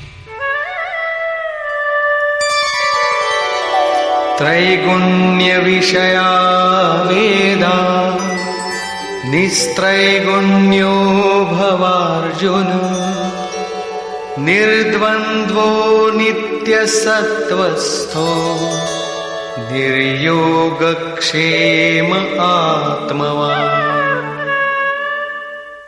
अर्जुन, त्रैगुण्य विषया वेदा, वेद तीनों गुणों तक ही प्रकाश करते हैं, इसके आगे का हाल वे नहीं जानते। इसलिए निस्त्रय गुण्यो भव अर्जुन, अर्जुन तू तीनों गुणों से ऊपर उठ, अर्थात वेदों के कार्य क्षेत्र से आगे बढ़। कैसे बढ़ा जाए? इस पर श्री कृष्ण कहते हैं, निर्द्वंद्व, सुख दुख के द्वंद्वों से रहित, नित्य सत्य वस्तु में स्थित और योग क्षेम को न चाहता हुआ आत्मपरायण हो, इस प्रकार ऊपर उठ। प्रश्न उठता है कि हम ही उठें या कोई वेदों से ऊपर उठा भी है? श्री कृष्ण बताते हैं कि आगे जो भी उठता है ब्रह्म को जानता है, और जो ब्रह्म को जानता है वो विप्र है। यावानर्थ उदपाने सर्वतः संप्लुतोदके तावान् सर्वेषु वेदेषु ब्राह्मणस्य विजानतः। सब ओर से परिपूर्ण जलाशय को प्राप्त होने पर मनुष्य का छोटे जलाशय से जितना प्रयोजन रहता है, अच्छी प्रकार ब्रह्म को जानने वाले ब्राह्मण का वेदों से उतना ही प्रयोजन रहता है। तात्पर्य यह है कि जो वेदों से ऊपर उठता है वो ब्रह्म को जानता है, वही ब्राह्मण है। अर्थात तू वेदों से ऊपर उठ, ब्राह्मण बन। अर्जुन क्षत्रिय था। श्री कृष्ण कहते हैं कि ब्राह्मण बन। ब्राह्मण, क्षत्रिय इत्यादि वर्ण स्वभाव की क्षमताओं के नाम है। ये कर्म प्रधान है, न कि जन्म से निर्धारित होने वाली कोई रूढ़ी। जिसे गंगा की धारा प्राप्त है उसे क्षुद्र जलाशय से क्या प्रयोजन? कोई उसमें शौच लेता है तो कोई पशुओं को नहला देता है, इसके आगे कोई उपयोग नहीं है। इसी प्रकार ब्रह्म को साक्षात जानने वाले उस विप्र महापुरुष का, उस ब्राह्मण का वेदों से उतना ही प्रयोजन रह जाता है। प्रयोजन रहता अवश्य है, वेद रहते हैं क्योंकि पीछे वालों के लिए उनका उपयोग है। वहीं से चर्चा आरंभ होगी। इसके उपरांत योगेश्वर श्री कृष्ण कर्म करते समय की जाने वाली सावधानियों का प्रतिपादन करते हैं। कर्मण्येवाधिकारस्ते मा फलेषु कदाचन मा कर्मफलहेतुर्भुर्मा ते संगोस्त्वकर्मणि। कर्म करने में ही तेरा अधिकार हो, फल में कभी नहीं। ऐसा समझ के फल है ही नहीं। फल की वासना वाला भी मत हो और कर्म करने में तेरी अश्रद्धा भी ना हो। अब तक योगेश्वर श्री कृष्ण ने 39वें श्लोक में पहली बार कर्म का नाम लिया, किंतु यह नहीं बताया कि वो कर्म है क्या और उसे करें कैसे। उस कर्म की विशेषताओं पर प्रकाश डाला कि अर्जुन, इस कर्म द्वारा तू कर्मों के बंधन से अच्छी प्रकार छूट जाएगा। अर्जुन, इसमें आरंभ का अर्थात बीज का नाश नहीं है। आरंभ कर दे तो प्रकृति के पास कोई उपाय नहीं कि उसे नष्ट कर दे। अर्जुन, इसमें सीमित फल रूपी दोष भी नहीं है कि स्वर्ग रिद्धियों सिद्धियों में फंसाकर खड़ा कर दे। अर्जुन, इस कर्म का थोड़ा भी साधन जन्म मरण के भय से उद्धार कराने वाला होता है। किंतु अभी तक उन्होंने यह नहीं बताया कि वो कर्म है क्या, किया कैसे जाए। इसी अध्याय के 41वें श्लोक में उन्होंने बताया, अर्जुन, इसमें निश्चयात्मक बुद्धि एक ही है, क्रिया एक ही है। तो क्या बहुत सी क्रिया वाले भजन नहीं करते? श्री कृष्ण कहते हैं, वे कर्म नहीं करते।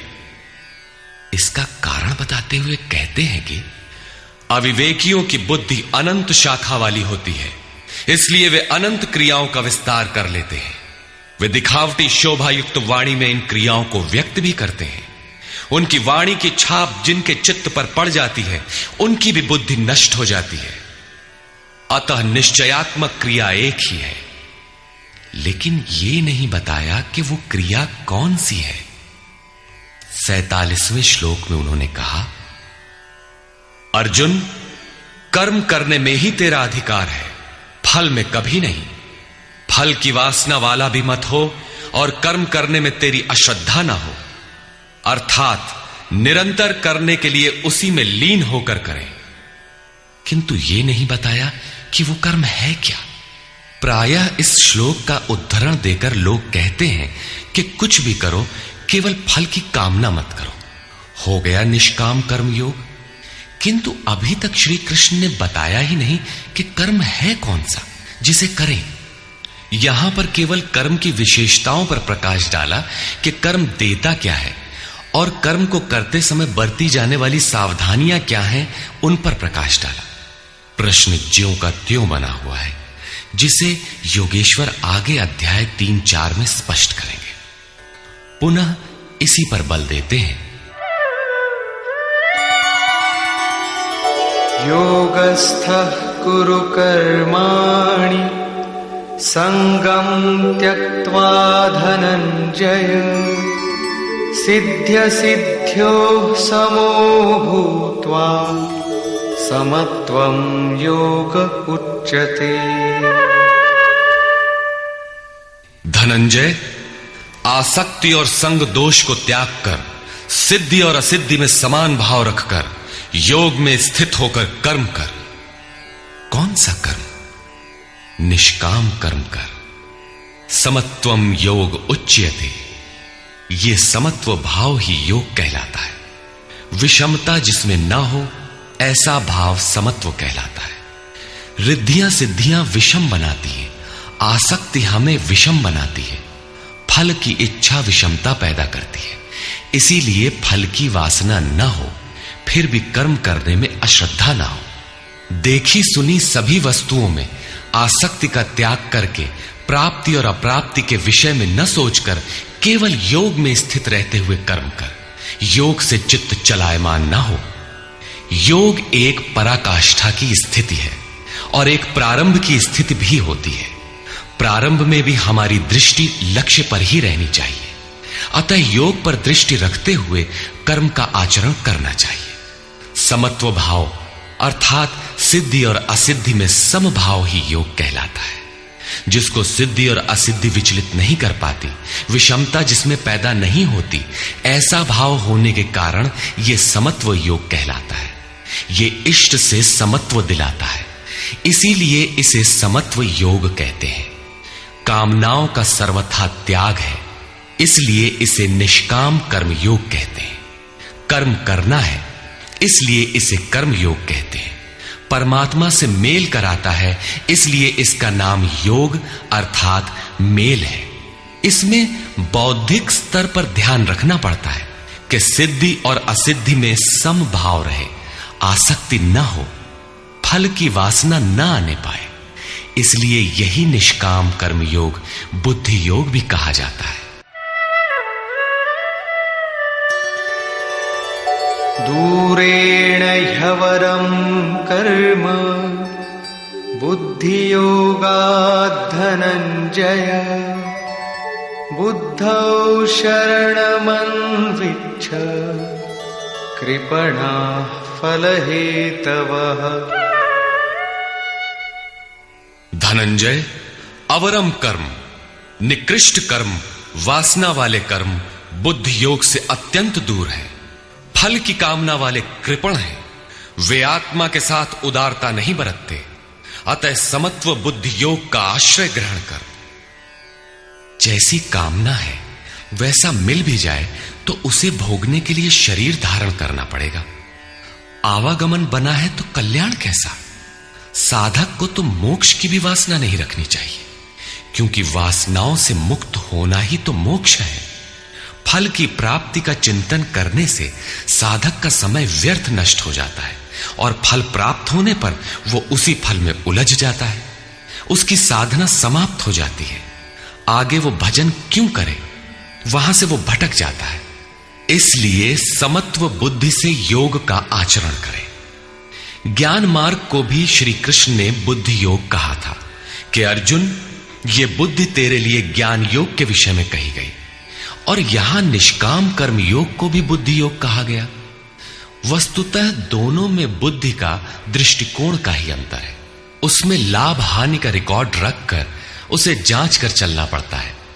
इसमें भी बौद्धिक स्तर पर समत्व बनाए रखना पड़ता है। इसलिए इसे समत्व बुद्धि योग कहा जाता है। इसलिए धनंजय, तू समत्व बुद्धि योग का आश्रय ग्रहण कर, क्योंकि फल की वासना वाले अत्यंत कृपण हैं। बुद्धियुक्तो जहातीह उभे सुकृत दुष्कृते तस्माद्योगाय युज्यस्व योग कर्मसु कौशलम्। समत्व बुद्धि युक्त पुरुष पुण्य पाप दोनों को ही इसी लोक में त्याग देता है, उनसे लिपायमान नहीं होता। इसलिए समत्व बुद्धि योग के लिए चेष्टा कर। योगः कर्मसु कौशलम। समत्व बुद्धि के साथ कर्मों का आचरण कौशल ही योग है। संसार में कर्म करने के दो दृष्टिकोण प्रचलित हैं। लोग कर्म करते हैं तो उसका फल भी अवश्य चाहते हैं, या फल न मिले तो कर्म करना ही नहीं चाहते। किंतु योगेश्वर श्री कृष्ण इन कर्मों को बंधनकारी बताते हुए आराधना को एकमात्र कर्म मानते हैं। इस अध्याय में उन्होंने कर्म का नाम मात्र लिया। अध्याय 3 के 9वें श्लोक में उसकी परिभाषा दी और चौथे अध्याय में कर्म के स्वरूप पर विस्तार से प्रकाश डाला। प्रस्तुत श्लोक में श्री कृष्ण ने सांसारिक परंपरा से हटकर कर्म करने की कला बताई कि कर्म तो करो, श्रद्धा पूर्वक करो, किंतु फल के अधिकार को स्वेच्छा से छोड़ दो। फल जाएगा कहां? यही कर्मों के करने का कौशल है। निष्काम साधक की समग्र शक्ति इस प्रकार कर्म में लगी रहती है।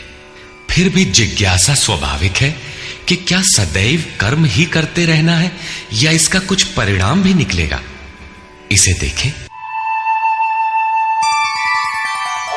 कर्मजं बुद्धियुक्ता हि फलं त्यक्त्वा मनीषिणः जन्मबन्धविनिर्मुक्ताः पदं गच्छन्त्यनामयम्। बुद्धि योग से युक्त ज्ञानी जन कर्मों से उत्पन्न होने वाले फल को त्याग कर जन्म और मृत्यु के बंधन से छूट जाते हैं। वे निर्दोष अमृतमय परम पद को प्राप्त होते हैं। अर्जुन की दृष्टि त्रिलोकी के साम्राज्य तथा देवताओं के स्वामीपन तक ही सीमित थी। इतने तक के लिए भी वो युद्ध में प्रवृत्त नहीं हो रहा था। यहां श्री कृष्ण उसे नवीन तथ्य उद्घाटित करते हैं कि आसक्ति रहित कर्म द्वारा अनामय पद प्राप्त होता है। निष्काम कर्म योग परम पद को दिलाता है, जहां मृत्यु का प्रवेश नहीं है। इस कर्म में प्रवृत्ति कब होगी?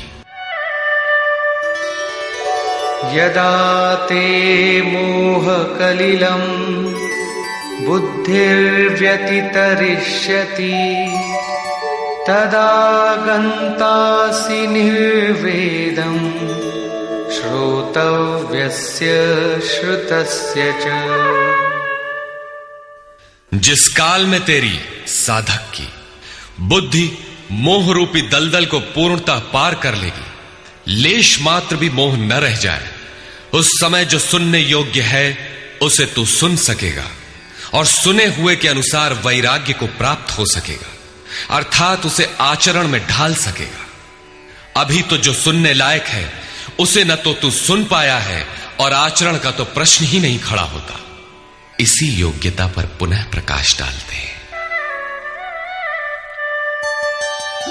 श्रुति विप्रतिपन्ना ते यदा स्थास्यति निश्चला समाधावचला बुद्धि तदा योगमवाप्स्यसि। अनेक प्रकार के वेद वाक्यों को सुनकर विचलित हुई तेरी बुद्धि जब परमात्म स्वरूप में समाधिस्थ होकर अचल स्थिर ठहर जाएगी, तब तू समत्व योग को प्राप्त होगा, पूर्ण समस्थिति को प्राप्त करेगा, जिसे अनामय परम पद कहते हैं। यही योग की पराकाष्ठा है और यही अप्राप्त की प्राप्ति है। वेदों से तो शिक्षा ही मिलती है, किंतु श्री कृष्ण कहते हैं श्रुति विप्रतिपन्ना। श्रुतियों के अनेक सिद्धांतों को सुनने से बुद्धि विचलित हो जाती है। सिद्धांत तो अनेकों सुने, लेकिन जो सुनने योग्य है लोग उससे दूर ही रहते हैं। ये विचलित बुद्धि जिस समय समाधि में स्थिर हो जाएगी, तब तू योग की पराकाष्ठा अमृत पद को प्राप्त करेगा। इस पर अर्जुन की उत्कंठा स्वाभाविक थी कि वे महापुरुष कैसे होते हैं जो अनामय परम पद में स्थित है, समाधि में जिनकी बुद्धि स्थिर है। उसने प्रश्न किया। अर्जुन उवाच।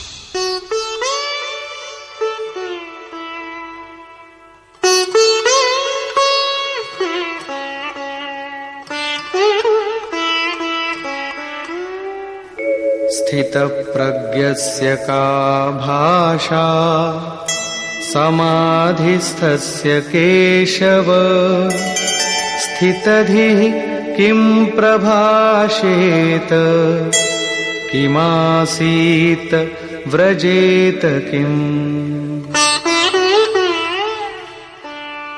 समाधीयते चित्तम यस्मिन् स आत्मा एव समाधिः। जिसमें चित्त का समाधान किया जाए वो आत्मा ही समाधि है। अनादि तत्व में जो समत्व प्राप्त कर ले उसे समाधिस्थ कहते हैं। अर्जुन ने पूछा, केशव, समाधिस्थ स्थिर बुद्धि वाले महापुरुष के क्या लक्षण हैं? स्थित प्रज्ञ पुरुष कैसे बोलता है, वो कैसे बैठता है, वो कैसे चलता है? 4 प्रश्न अर्जुन ने किए। इस पर भगवान श्री कृष्ण ने स्थित प्रज्ञ के लक्षण बताते हुए कहा। श्री भगवान उवाच।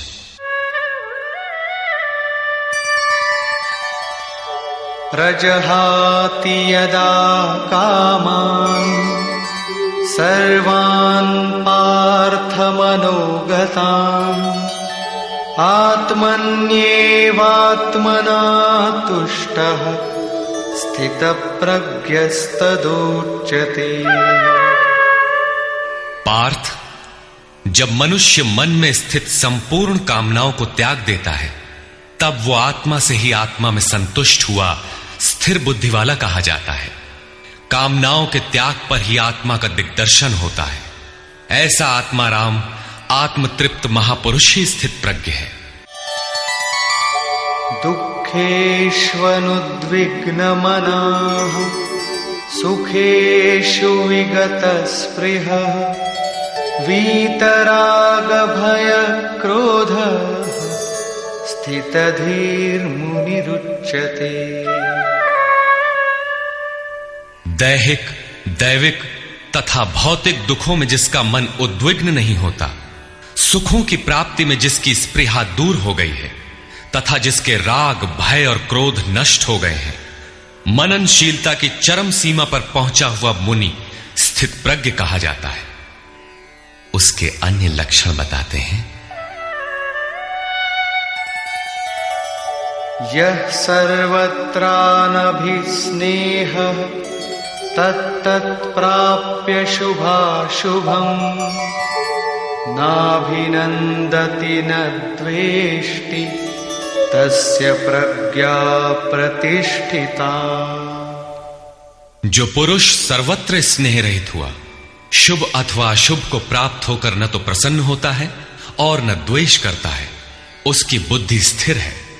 शुभ वो है जो परमात्म स्वरूप में लगाता है, अशुभ वो है जो प्रकृति की ओर ले जाने वाला होता है। किंतु स्थित प्रज्ञ पुरुष अनुकूल परिस्थितियों से न प्रसन्न होता है और न प्रतिकूल परिस्थितियों से द्वेष करता है, क्योंकि प्राप्त होने योग्य वस्तु न उससे भिन्न है और न पतित करने वाले विकार ही उसके लिए है। अर्थात अब साधन से उसका अपना कोई प्रयोजन नहीं रहा। ऐसा व्यक्ति स्थित प्रज्ञ कहा जाता है। यदा संहरते चायं कूर्मोऽङ्गानीव सर्वशः इन्द्रियाणीन्द्रियार्थेभ्यः तस्य प्रज्ञा प्रतिष्ठिता। जिस प्रकार कछुआ अपने अंगों को समेट लेता है, ठीक वैसे ही ये पुरुष जब सब ओर से अपने अंगों को समेट लेता है तब उसकी बुद्धि स्थिर होती है। खतरे को देखते ही कछुआ जिस प्रकार अपने सिर और पैर समेट लेता है, ठीक इसी प्रकार जो पुरुष विषयों में विचरती हुई इंद्रियों को सब ओर से समेटकर हृदय देश में निरोध कर लेता है, उस काल में उस पुरुष की बुद्धि स्थिर होती है। किंतु ये तो एक दृष्टांत मात्र है। खतरे का एहसास मिटते ही कछुआ तो अपने अंगों को पुनः फैला देता है। क्या इसी प्रकार स्थित प्रज्ञ महापुरुष भी विषयों में रस लेने लगता है? इस पर कहते हैं, विषया विनिवर्तन्ते निराहारस्य देहिनः रसवर्जं रसोऽप्यस्य परम दृष्ट्वा निवर्तते। इंद्रियों द्वारा विषयों को न ग्रहण करने वाले पुरुषों के विषय तो निवृत्त हो जाते हैं, क्योंकि वे ग्रहण ही नहीं करते, किंतु उनका राग नहीं निवृत्त होता, आसक्ति लगी रहती है। संपूर्ण इंद्रियों को विषयों से समेटने वाले निष्काम कर्मी का राग भी परम दृष्टवा, परम तत्व परमात्मा का साक्षात्कार करके निवृत्त हो जाता है। महापुरुष कछुए की तरह अपनी इंद्रियों को विषयों में नहीं फैलाता। एक बार जब इंद्रियां सिमट गईं तो संस्कार ही मिट जाते हैं, पुनः वे नहीं निकलते।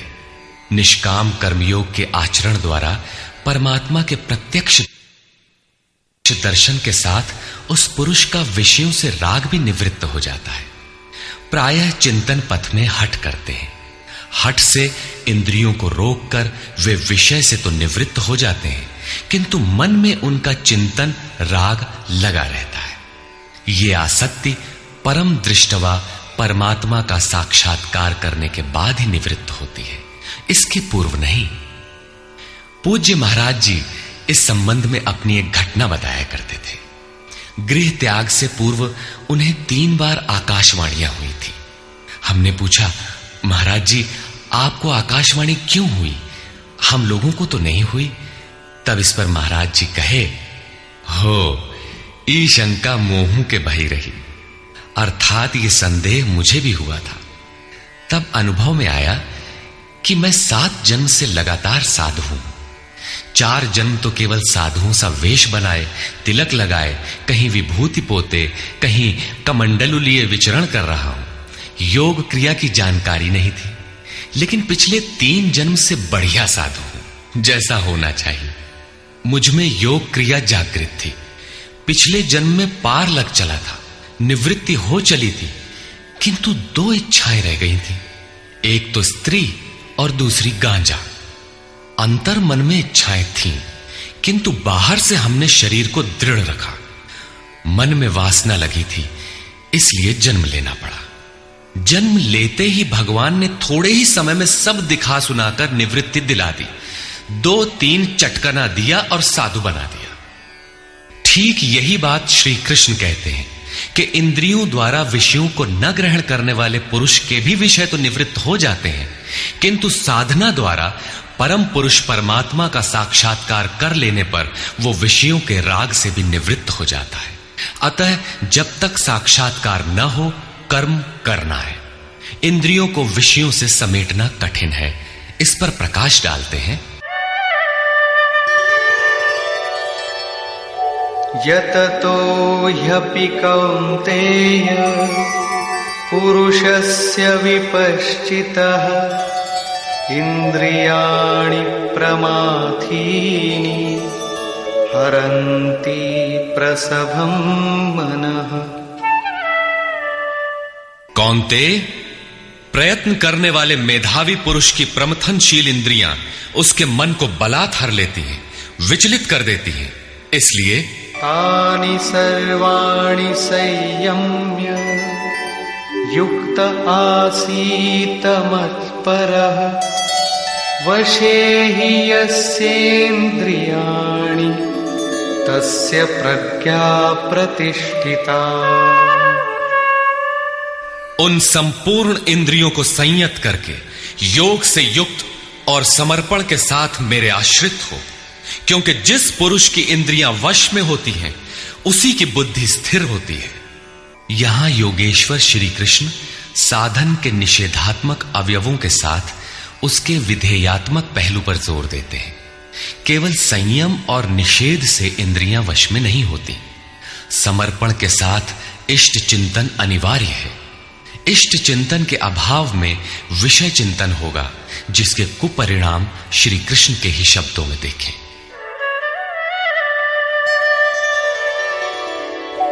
ध्यायतो विषयान् पुंसः संगस्तेषूपजायते संगात् संजायते कामः कामात् क्रोधोऽभिजायते।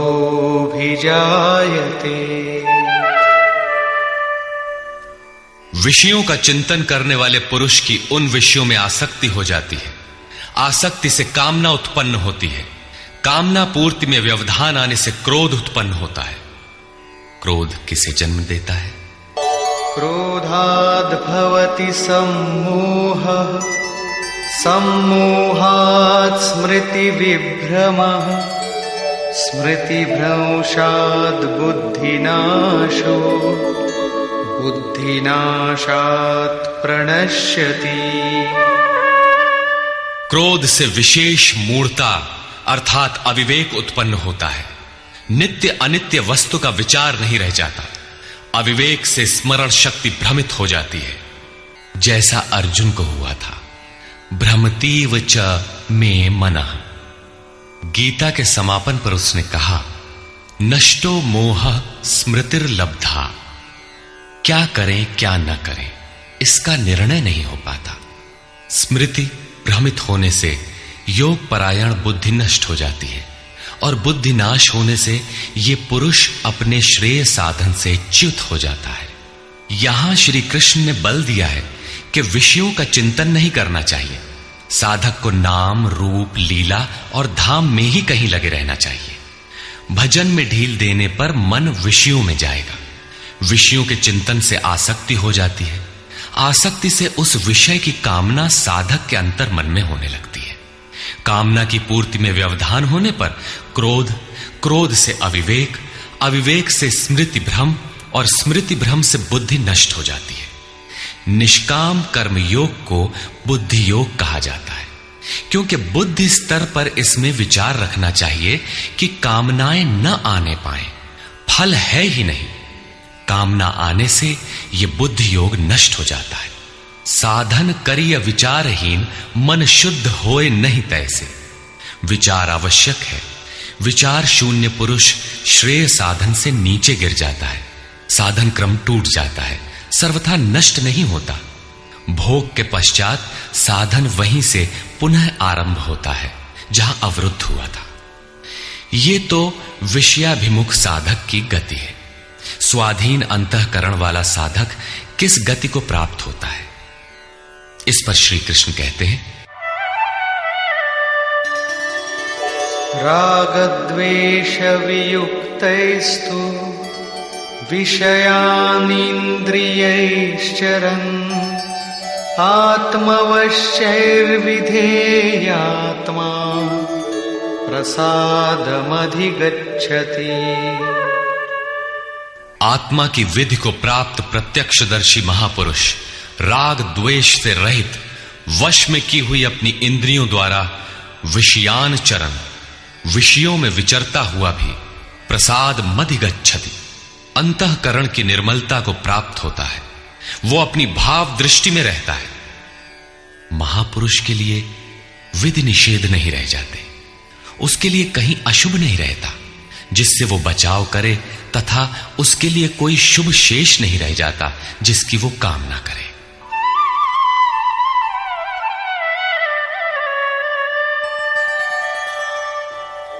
प्रसादे सर्वदुःखानां हानिरस्योपजायते प्रसन्नचेतसो याशु बुद्धि पर्यवतिष्ठते।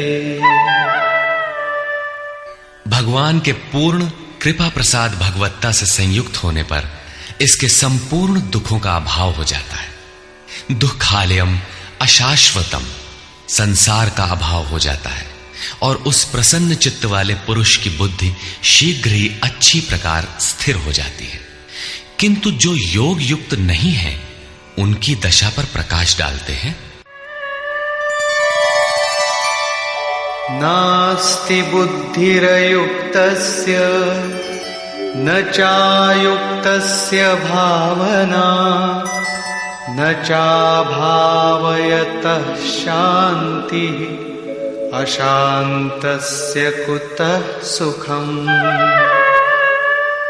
योग साधन रहित पुरुष के अंतःकरण में निष्काम कर्मयुक्त बुद्धि नहीं होती। उस अयुक्त के अंतःकरण में भाव भी नहीं होता। भावना रहित पुरुष को शांति कहां और अशांत पुरुष को सुख कहां।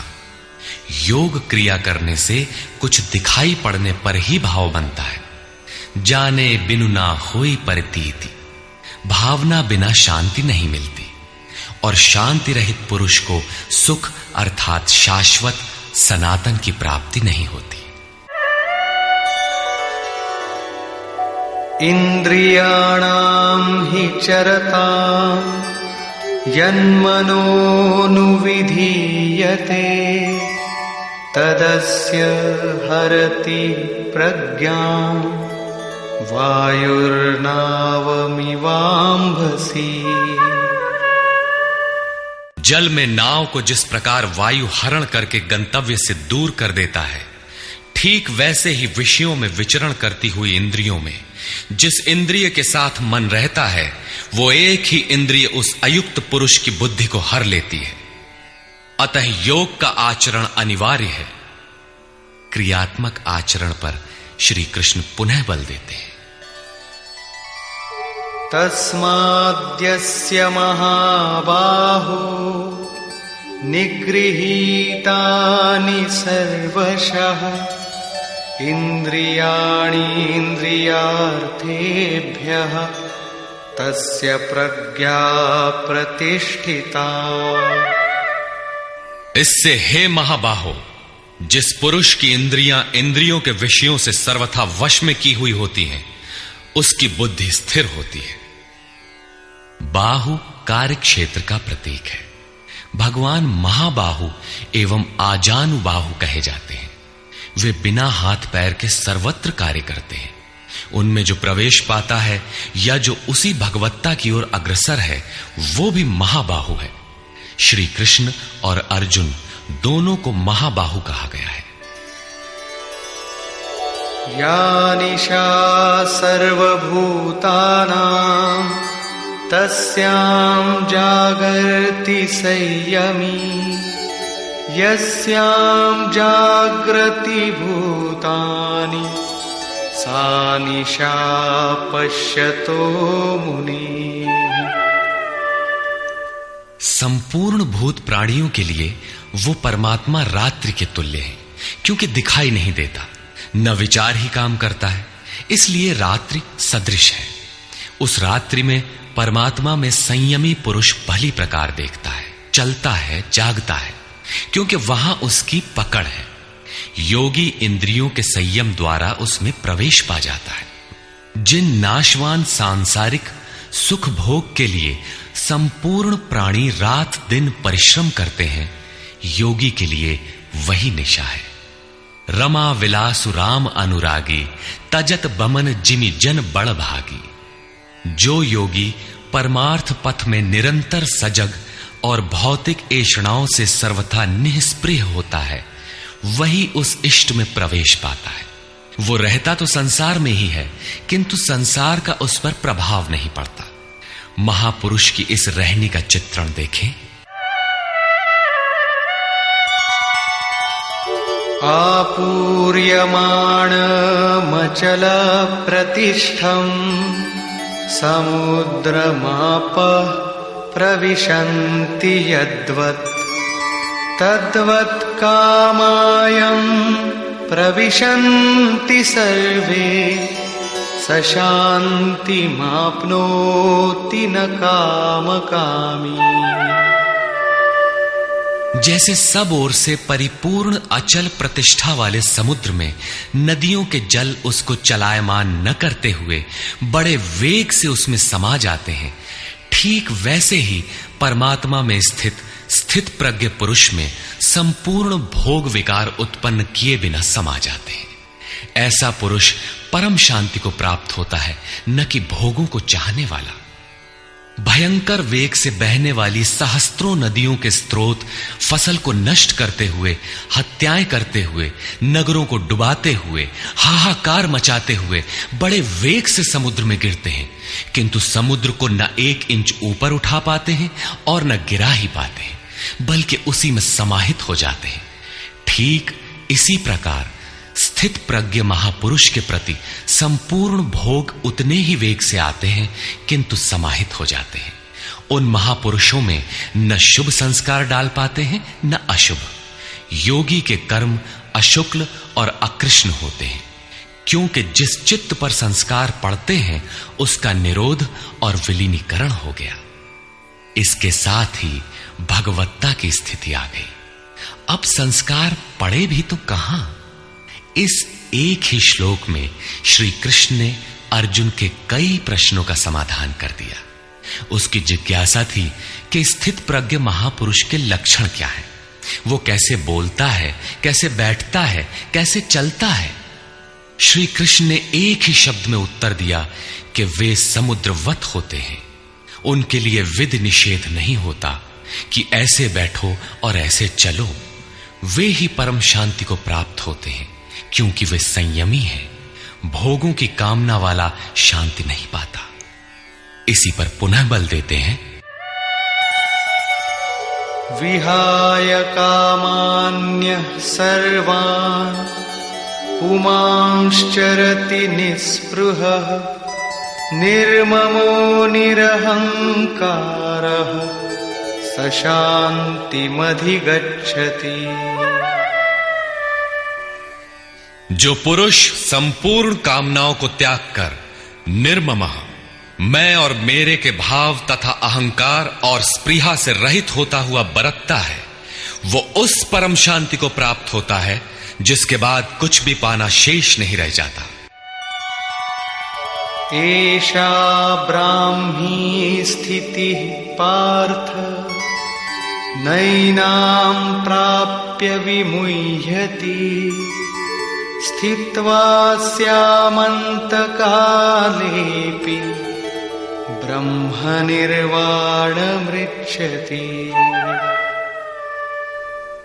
पार्थ, उपर्युक्त स्थिति ब्रह्म को प्राप्त हुए पुरुष की स्थिति है। समुद्रवत उन महापुरुषों में विषय नदियों की तरह समा जाते हैं। वे पूर्ण संयमी और प्रत्यक्षता परमात्मदर्शी हैं। केवल अहम ब्रह्मास्मि पढ़ लेने या रट लेने से यह स्थिति नहीं मिलती। साधन करके ही इस ब्रह्म की स्थिति को पाया जाता है। ऐसा महापुरुष ब्रह्म निष्ठा में स्थित रहते हुए शरीर के अंत काल में भी ब्रह्मानंद को ही प्राप्त होता है। निष्कर्ष, प्रायः कुछ लोग कहते हैं कि दूसरे अध्याय में गीता पूर्ण हो गई, किंतु यदि केवल कर्म का नाम मात्र लेने से कर्म पूरा हो जाता हो तब तो गीता का समापन माना जा सकता है। इस अध्याय में योगेश्वर श्री कृष्ण ने यही बताया कि अर्जुन, निष्काम कर्मयोग के विषय में सुन, जिसे जानकर तू संसार बंधन से छूट जाएगा। कर्म करने में तेरा अधिकार है, फल में कभी नहीं। कर्म करने में तेरी अश्रद्धा भी ना हो, निरंतर करने के लिए तत्पर हो जा। इसके परिणाम में तू परम दृष्टवा, परम पुरुष का दर्शन कर स्थित प्रज्ञ बनेगा, परम शांति पाएगा। किंतु यह नहीं बताया कि कर्म है क्या। यह सांख्य योग नामक अध्याय नहीं है। यह नाम शास्त्रकार का नहीं अपितु टीकाकारों की देन है। वे अपनी बुद्धि के अनुसार ही ग्रहण करते हैं, तो आश्चर्य क्या है। इस अध्याय में कर्म की गरिमा, उसे करने में बरती जाने वाली सावधानी और स्थित प्रज्ञ के लक्षण बताकर श्री कृष्ण ने अर्जुन के मन में कर्म के प्रति उत्कंठा जागृत की है। उसे कुछ प्रश्न दिए हैं।